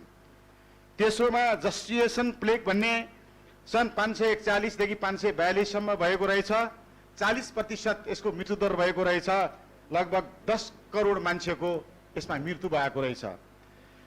त्यसपछि यो ब्ल्याक डेथ भन्ने एउटा प्लेग रोगको महामारीको पनि 1346 देखि 1353 सम्म भएको रहेछ। लगभग 10 करोड मान्छे यहाँ पनि मरेका रहेछन्। पाँचौँमा यो लिस्टनी भन्ने 1540 देखि 1585 मा उत्पत्ति भएको रहेछ। यसमा 2 करोड मान्छेहरूले आफ्नो ज्यानको समर्पण गरेको रहेछ यस रोगपट्टि। त्यस्तै हजुर मन्त्रीजीको भनाइप्रति मेरो केही ध्यानाकर्षण छ। सभामुख महोदय, मान्य आर्थिक मामिला योजना मन्त्री बोलिरहँदा एउटा राम्रो कुरा भन्नुभयो, तर कालापानी लिपुलेक क्षेत्र विवादित भूमि हो भन्नुभयो। यो हाम्रो संसदको रेकर्डबाट हटाइयोस्। त्यो भूमि नेपालको सार्वभौमिक हो, हाम्रो अखण्ड भूमि हो, धेरै प्रमाणले जुटाउँछ। हाम्रो मन्त्रीले औपचारिक फर्मबाट हाम्रो संसदमा विवादित भूमि भन्ने हो भने यसलाई हामीले मान्ने छैन। यो हाम्रो संसदको रेकर्डबाट हटाइयोस्। मैले मान्य साक्षीजीलाई अनुरोध गर्न के चाहन्छु भने हाम्रो विवादित भूमि भने भारतले विवादित भूमि भनेको भन्नु खोजेको मैले त्यो आशय हो। सभामुख महोदय, यस्तो रेकर्ड हटाइयोस्। मैले माने यो कुरा, तर मैले आफ्नो तर्फबाट मात्र प्रत्युत्तर दिएको। मैले विवादित भनेको नि भारतले भनेको विवादित भनेर। अगाडि बढाउँ। त्यसपछि छैटौँमा यो अमेरिकन एउटा प्लेगको पनि आएको रहेछ। यो 16औं शताब्दीमा यसमा पनि धेरै मान्छेले गरेका रहेछ। त्यस्तो गर्दा गर्दै अहिले लगभग कोरोनाको स्टेज आएको छ। अहिलेसम्म भ्याक्सिन पनि छैनन्, मेडिसिन पनि छैनन्। यसको लागि कोभिड-19 2019बाट प्रारम्भ भएको हो र 2020 को अहिले मे महिना चलिराखेको छ। यो कहिले यसको भ्याक्सिन र मेडिसिन नआएको नाताले 2021 र 2022 कतिसम्म जान सक्छ त्यो पनि अन्यलता छ। त्यसैले यसले ठुलो भयावह परिस्थितिको सामना मानव सभ्यतालाई चुनौतीको रूपमा अगाडि सारेको छ। अहिलेसम्म लगभग 3.5 लाख मान्छेहरू एराउन्डमा चाहिँ नि मृत्युको द्वारमा पुगिसकेका छन्। त्यसैले यो विशिष्ट परिस्थितिमा हामीले ऐक्यबद्धता जारी गरेर सामूहिक रूपमा चुनौतीको हामीले चाहिँ नि सामना गर्नुपर्ने परिस्थिति अपरिहार्य रहेको छ। यसै परिवेशमा बजेटका छलफलका कार्यक्रमहरू, यसै परिवेशमा छैटौँ अधिवेशन, यसै परिवेशमा नीति तथा कार्यक्रम र आगामी आर्थिक वर्ष 77-78 को लागि पनि असार 1 गते बजेट प्रस्तुत हुने कार्यक्रम रहेको छ। अब म विषयवस्तुमा जाने अनुमति चाहन्छु।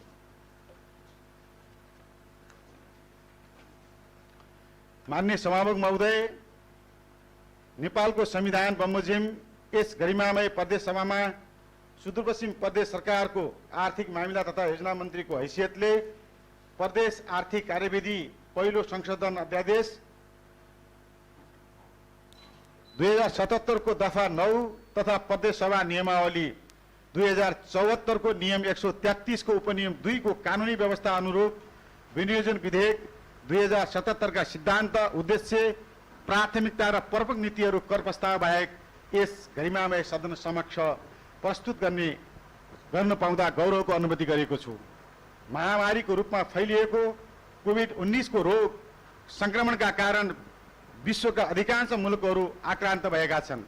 कोरोना भाइरसको संक्रमणको उपचार, रोकथाम र नियन्त्रणमा अग्रपन्थीमा रही अहोरात्र खटिनु हुने स्वास्थ्यकर्मी, सुरक्षाकर्मी, जनप्रतिनिधि, कर्मचारी, स्वयंसेवक र निजी क्षेत्र लगायत सम्पूर्ण जनसमुदायप्रति हार्दिक कृतज्ञता प्रकट गर्न चाहन्छु। कोभिड-19 को कारणले गर्दा ज्यान गुमाउनेहरूप्रति हार्दिक श्रद्धाञ्जली व्यक्त गर्दै निजहरूको शोक सन्तप्त परिवारप्रति गहिरो संवेदना व्यक्त गर्दछु।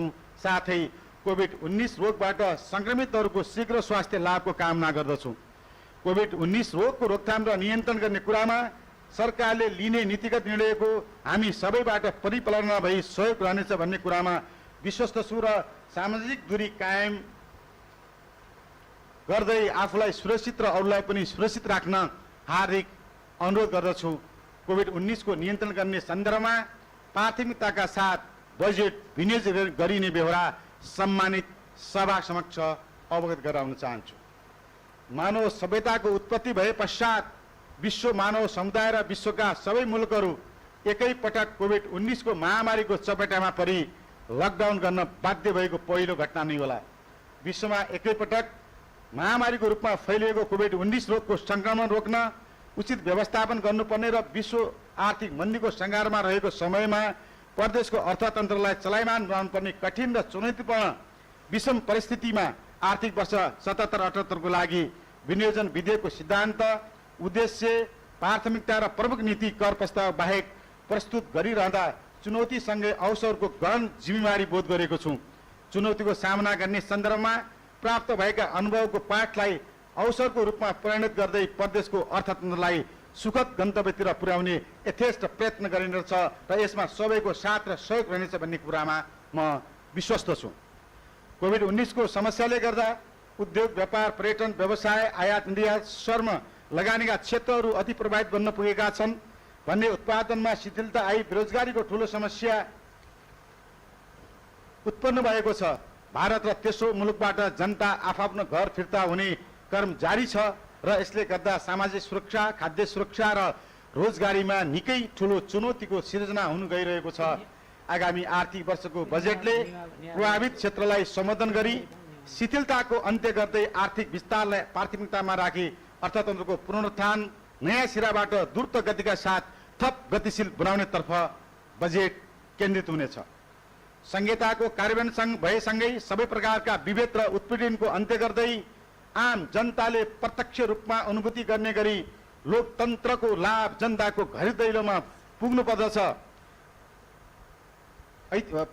भन्ने मान्यतालाई ऐतिहासिक अवसर हामीलाई प्राप्त भएको छ। यस अवसरमा नागरिकले यथेष्ट लाभ उठाउन सक्ने गरी काम गर्न हामी सबै प्रतिबद्ध हुनुपर्ने आजको तत्काल र आवश्यकता रहेको अनुरोध गर्न चाहन्छु। प्रदेश सरकारको संस्थागत संरचना, मानव संसाधन व्यवस्थापन र वित्तीय स्रोत साधनको समुचित प्रयोग गरी जनताको विकासप्रतिको तीव्र चाहना र प्रदेशको सीमित स्रोत साधनको उपलब्धता बीच तारतम्यता कायम गर्दै उच्च विनियोजन कार्यकुशलता अभिवृद्धि गरिनुपर्ने भएको छ। विनियोजन विधेयक 2077 को सिद्धान्त र प्राथमिकता निर्धारण गर्दा हाम्रो मुलुकले अंगीकार गरेको खुला अर्थनीति, समावेशिता र नेपालको संविधानमा उल्लेखित समाजवाद उन्मुख स्वतन्त्र र समृद्ध अर्थतन्त्रको कार्यदिशा, दिगो विकासको राष्ट्रिय प्रतिबद्धता, दीर्घकालीन सोच सहितको 15 आवधिक योजना आदिलाई मार्गदर्शनको रूपमा लिएको छु। साथै विगतको निर्वाचन मार्फत जन अनुमोदित चुनावी प्रतिबद्धतालाई पनि विनियोजन विधेयक 2077 को सिद्धान्त तथा प्राथमिकता तय गर्दा आधारको रूपमा लिएको छु। कोभिड-19 को जोखिम न्यूनीकरणमा राष्ट्रिय ऐक्यबद्धता महत्त्वपूर्ण रहेको छ। शिथिल प्राय भएको सामाजिक तथा आर्थिक जीवन चक्रलाई पुनर्स्थापित र गतिशील बनाउन हामी सबैको क्रियाशीलता आवश्यक रहेको छ। यसमा सबैको साथ र सहयोग रहने कुरामा म विश्वस्त छु। माननीय सभामुख महोदय, अब म यस सम्मानित सभा समक्ष विनियोजन विधेयक 2077 मा समावेश हुने बजेटका सिद्धान्तहरू प्रस्तुत गर्ने अनुमति चाहन्छु। नेपालको संविधानमा उल्लेखित मौलिक हकको प्रभावकारी कार्यान्वयन गर्ने दिशामा आगामी आर्थिक वर्षको बजेट निर्देशित हुनेछ। प्रदेशमा सबल र सक्षम अर्थतन्त्रको आधारशिला स्थापना गर्नको लागि बजेट निर्माण गर्दा संविधानले व्यवस्था गरेका राज्यका निर्देशक सिद्धान्त तथा नीतिहरू र लोक कल्याणकारी राज्यको आधारभूत सिद्धान्तको परिपालना गरिरहेछ। खुला, स्वस्थ र प्रतिस्पर्धी बजार अर्थतन्त्रको सुदृढीकरणबाट उत्पादकत्व, उद्यमशीलता र प्रविधिलाई प्रोत्साहन गर्दै स्वतन्त्र, समृद्ध र सबल अर्थतन्त्र निर्माण गरिनेछ। निजी क्षेत्रलाई सामाजिक जिम्मेवारी सहितको आर्थिक वृद्धिको साझेदारीको रूपमा अगाडि बढाइनेछ। सार्वजनिक, निजी र सहकारी क्षेत्रको सहभागितामा तीव्र आर्थिक वृद्धि हासिल गर्दै दिगो आर्थिक विकास तथा प्राप्त प्रतिफलको न्यायोचित वितरण गरी समतामूलक समाज निर्माण गर्ने सिद्धान्त अवलम्बन गरिनेछ। यसबाट समृद्ध, स्वाधीन एवं समाजवाद उन्मुख अर्थतन्त्र निर्माणको आधार तयार गरिनेछ। उपलब्ध न्यून स्रोत र साधनबाट अधिकतम प्रतिफल हासिल गर्नुपर्ने अवस्थामा प्राथमिकताको आधारमा कार्यक्रम तथा आयोजना छनौट गर्ने सिद्धान्त अवलम्बन गरिनेछ। बजेट तर्जुमा गर्दा आवधिक योजना, नेपाल सरकारको वित्त नीति, नेपाल राष्ट्र ब्याङ्कको मौद्रिक नीति, प्रदेश सरकारको नीति तथा कार्यक्रम र स्थानीय तहका आवश्यकता समेतलाई ध्यानमा राखी समन्वय, सहकार्य र सहकारिताको सिद्धान्त अवलम्बन गरिनेछ। बजेट निर्माण गर्दा चालू खर्चलाई वाञ्छित सीमाभित्र राखी पुँजीगत खर्च अभिवृद्धि गर्ने गरी विनियोजन कुशलताको सिद्धान्त अवलम्बन गरिनेछ। सरकारले गर्ने खर्चलाई मितव्ययिता तथा पारदर्शिता सहितको उत्तरदायित्व सुनिश्चित हुने गरी प्रदेश व्यवस्थापिकाबाट अनुमोदन नगरी खर्च नगर्ने बजेटको सिद्धान्त र परिधिको पूर्ण पालना गरिनेछ। माननीय सभामुख महोदय, अब म आर्थिक वर्ष 77-78 को बजेटको उद्देश्यहरू प्रस्तुत गर्ने अनुमति चाहन्छु। समाजवाद उन्मुख अर्थतन्त्रको निर्माणमा टेवा पुर्याउने, कोभिड-19 रोग संक्रमणबाट शिथिल भएको अर्थतन्त्रको पुनरुत्थान गर्ने, समावेशी र दिगो आर्थिक विकास मार्फत सामाजिक न्याय कायम गर्ने, रोजगारी र स्वरोजगारी सिर्जना गरी अर्थतन्त्रलाई गतिशील बनाउने, कृषिमा आत्मनिर्भरता हासिल गर्न उत्पादन र उत्पादकत्व अभिवृद्धि गर्दै खाद्य सुरक्षा, आपूर्ति व्यवस्थापन र पोषणको अवस्थामा सुधार गर्ने, गुणस्तरयुक्त आधुनिक प्रदेश स्वास्थ्य सेवा प्रणालीको विकास गर्ने, प्रदेशमा गुणस्तरीय शिक्षा प्रणालीको विकास गर्ने, आन्तरिक उत्पादन वृद्धि, निर्यात प्रोत्साहन र आयात प्रतिस्थापन गर्ने, पूर्वाधार क्षेत्र कार्यक्रमलाई सघन रोजगारी सृजनासँग एकीकृत गर्ने, प्रदेशका नागरिकलाई समावेशिता, क्षमता र सुशासनको प्राप्ति गराउने र समग्र आर्थिक स्थायित्व कायम गर्ने। माननीय सभामुख महोदय, अब म कर प्रस्ताव बाहेकको आर्थिक वर्ष 77-78 को बजेटका प्राथमिकताहरू प्रस्तुत गर्ने अनुमति चाहन्छु। बेरोजगारी, गरिबी र कोभिड-19 को महामारीबाट आक्रान्त नागरिकलाई तत्काल राहत पुग्ने, गरिबी न्यूनीकरण गर्ने र स्वास्थ्य सुरक्षा प्रदान गर्ने कार्यक्रमलाई प्रमुख प्राथमिकतामा राखिनेछ। कोभिड-19 रोग संक्रमण र यसको रोकथामको लागि गरिएको बन्दाबन्दीको कारण सुदूरपश्चिम प्रदेशको समग्र अर्थतन्त्रमा पर्न गएको र भविष्यमा पर्न सक्ने नकारात्मक असर र क्षति न्यूनीकरण गर्ने तथा अर्थतन्त्रको पुनरुत्थानमा सहयोग पुर्याउने कार्यक्रमलाई उच्च प्राथमिकता प्रदान गरिनेछ। स्वदेश तथा विदेशमा रोजगारी गुमाएका नागरिकहरूको आय आर्जन बढाई अर्थतन्त्रलाई गतिशील र चलायमान गराउन उनीहरूमा रहेको ज्ञान, सिप र क्षमता प्रयोग गरी कृषि तथा गैर कृषि क्षेत्रको उत्पादन तथा उत्पादकत्व अभिवृद्धि गर्ने क्षेत्रमा प्रदेश सरकारका विकास क्रियाकलापहरू लक्षित हुनेछन्। स्थानीय सिप स्रोत र साधनमा आधारित लघु, साना तथा घरेलु एवं मझौला उद्योग तथा व्यवसाय प्रवर्धन गरी रोजगारी तथा स्वरोजगारी मार्फत आय आर्जन वृद्धि गर्ने क्रियाकलापहरूलाई प्राथमिकता दिई प्रोत्साहन गरिनेछ। शिक्षा, स्वास्थ्य, मानव विकास लगायतका सूचकाङ्कमा पछाडि परेका बाजुरा, बझाङ, दार्चुला र अछाम जिल्लाहरूमा सञ्चालन हुने कार्यक्रमहरूलाई प्राथमिकताका साथ बजेट विनियोजन गर्नेछ। प्रदेशमा रहेका छाउपडी प्रथा, जातीय छुवाछुत, बाल विवाह, महिला हिंसा लगायतका सामाजिक कुरीतिहरू विरुद्ध लड्न विशेष कार्यक्रम सञ्चालन गर्नेछ। संविधान प्रदत्त मौलिक हकको कार्यान्वयनमा सहयोग पुग्ने गरी संविधानको मार्गदर्शन र संघीय सरकारले लिएका राष्ट्रिय विकासका लक्ष्यहरू, प्रदेश सरकारको प्राथमिकता र दिगो विकासका लक्ष्यहरू हासिल गर्ने दिशामा केन्द्रित कार्यक्रमलाई प्राथमिकता दिइनेछ। पिछडिएको वर्ग, लिङ्ग, जात, जाति र समुदायलाई स्रोत र अवसरहरूको वितरण र पुनर्वितरण मार्फत सामाजिक न्याय सहितको सुरक्षा प्रदान गर्ने कार्यक्रम सञ्चालन गरिनेछ। प्रदेशको विकास निर्माण र सेवा प्रवाहलाई जवाबदेही, उत्तरदायी एवं पारदर्शी बनाउँदै प्रविधिको प्रयोग मार्फत सुशासन प्रवर्धनमा टेवा पुर्याउने कार्यक्रम सञ्चालन गरिनेछ। माननीय सभामुख महोदय, अब म आर्थिक वर्ष 77-78 को बजेट विनियोजनको लागि अवलम्बन गरिने प्रमुख नीतिहरू प्रस्तुत गर्ने अनुमति चाहन्छु। आर्थिक वर्ष 77-78 को वार्षिक विकास कार्यक्रम निर्माण गर्दा बजेटका मूल्य मान्यता, सिद्धान्त, योजनाको छनौटको मापदण्ड, विधि र प्रक्रिया अनुसरण गरिनेछ। कोभिड-19 रोगको महामारीबाट प्रभावित नागरिकहरूलाई तत्काल राहत र पुनर्स्थापना कार्यक्रम सञ्चालन गरी कल्याणकारी राज्यको अवधारणालाई मूर्त रूप दिने नीति लिइनेछ। महामारीजन्य रोगको पहिचान, उपचार, नियन्त्रण एवं रोकथाम गर्न प्रदेश स्वास्थ्य प्रणालीको समुचित विकास गर्ने नीति अवलम्बन गरिनेछ। जनताहरूसँग रहेको ज्ञान, स्थानीय सिप र क्षमताका आधारमा रोजगारी गुमेका कोभिड-19 का कारणले विदेशबाट फर्किआएका र बेरोजगार नागरिकहरूलाई पहिचान गरी तिनीहरूलाई उत्पादकत्व अभिवृद्धिमा परिचालन गरी रोजगारी प्रदान गर्ने नीति अंगीकार गरिनेछ। जनतालाई आर्थिक क्रियाकलापमा आबद्ध गराउने गरी आय आर्जन बढाउने र सामाजिक परिचालन मार्फत सशक्तिकरण कार्यक्रमहरू सञ्चालन गरिनेछ।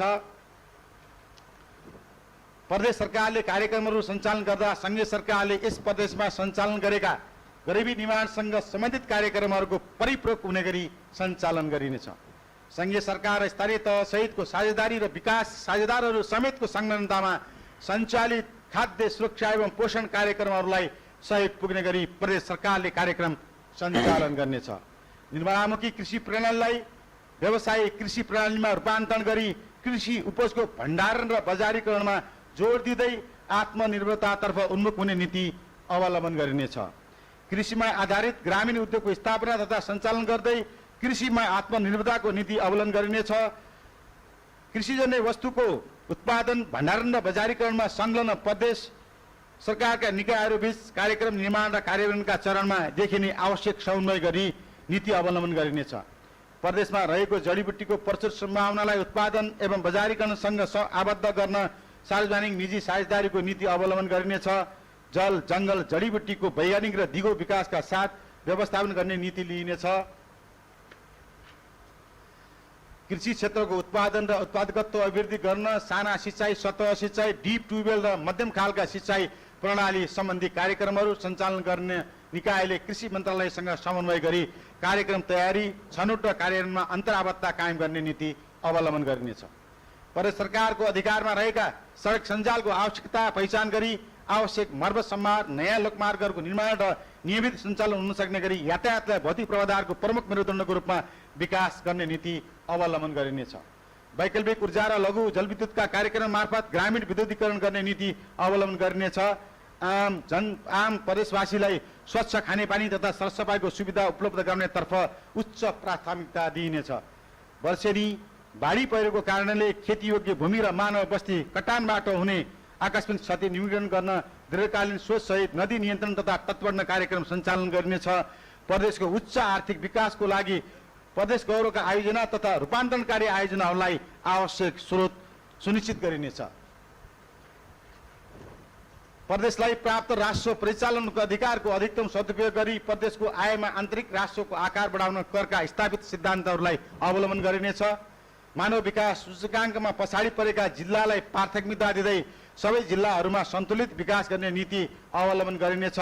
सञ्चार पूर्वाधारको समुचित निर्माण मार्फत सूचना प्रवाह, सशक्तिकरण र सेवा प्रवाहसँग जनतालाई आबद्ध गरी आधुनिक प्रविधिको प्रयोग र पहुँच विस्तार गर्ने नीति अवलम्बन गरिनेछ। आर्थिक विकास तथा रोजगारीको प्रमुख आधारको रूपमा रहेको घरेलु तथा साना र मझौला उद्योग एवं व्यवसायको प्रवर्धन गर्ने नीति अंगीकार गरिनेछ। मूल्य अभिवृद्धिमा यथेष्ट योगदान हुने उद्योगको विकासका लागि निजी क्षेत्रलाई प्रोत्साहन गरिनेछ। सुशासन प्रवर्धन र भ्रष्टाचार नियन्त्रण गर्ने कार्यमा शून्य सहनशीलताको नीति अवलम्बन गरिनेछ।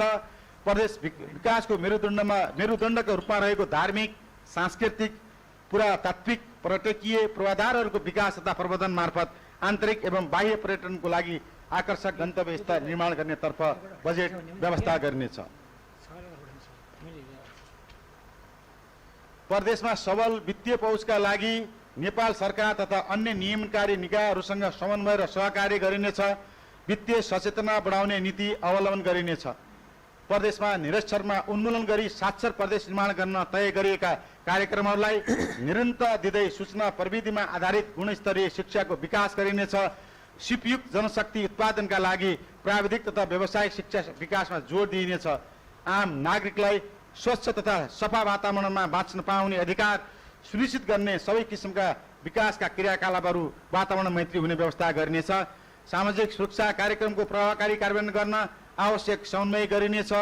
सीमान्तकृत वर्ग र समुदायको लागि आर्थिक सामाजिक सुरक्षाको व्यवस्थाको लागि आवश्यक पहल गरिनेछ।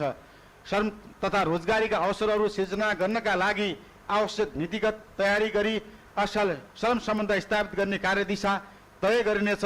बेरोजगारीको अन्त्य गर्न प्राविधिक सिपयुक्त जनशक्ति तयार गरी लघु उद्यमको माध्यमबाट स्वरोजगार वृद्धि गर्न बजेट विनियोजन गरिनेछ। सार्वजनिक सूचना प्रवाहलाई छिटो, छरितो र पारदर्शी बनाउन सूचना प्रविधि मैत्री प्रशासनको विकास गरिनेछ।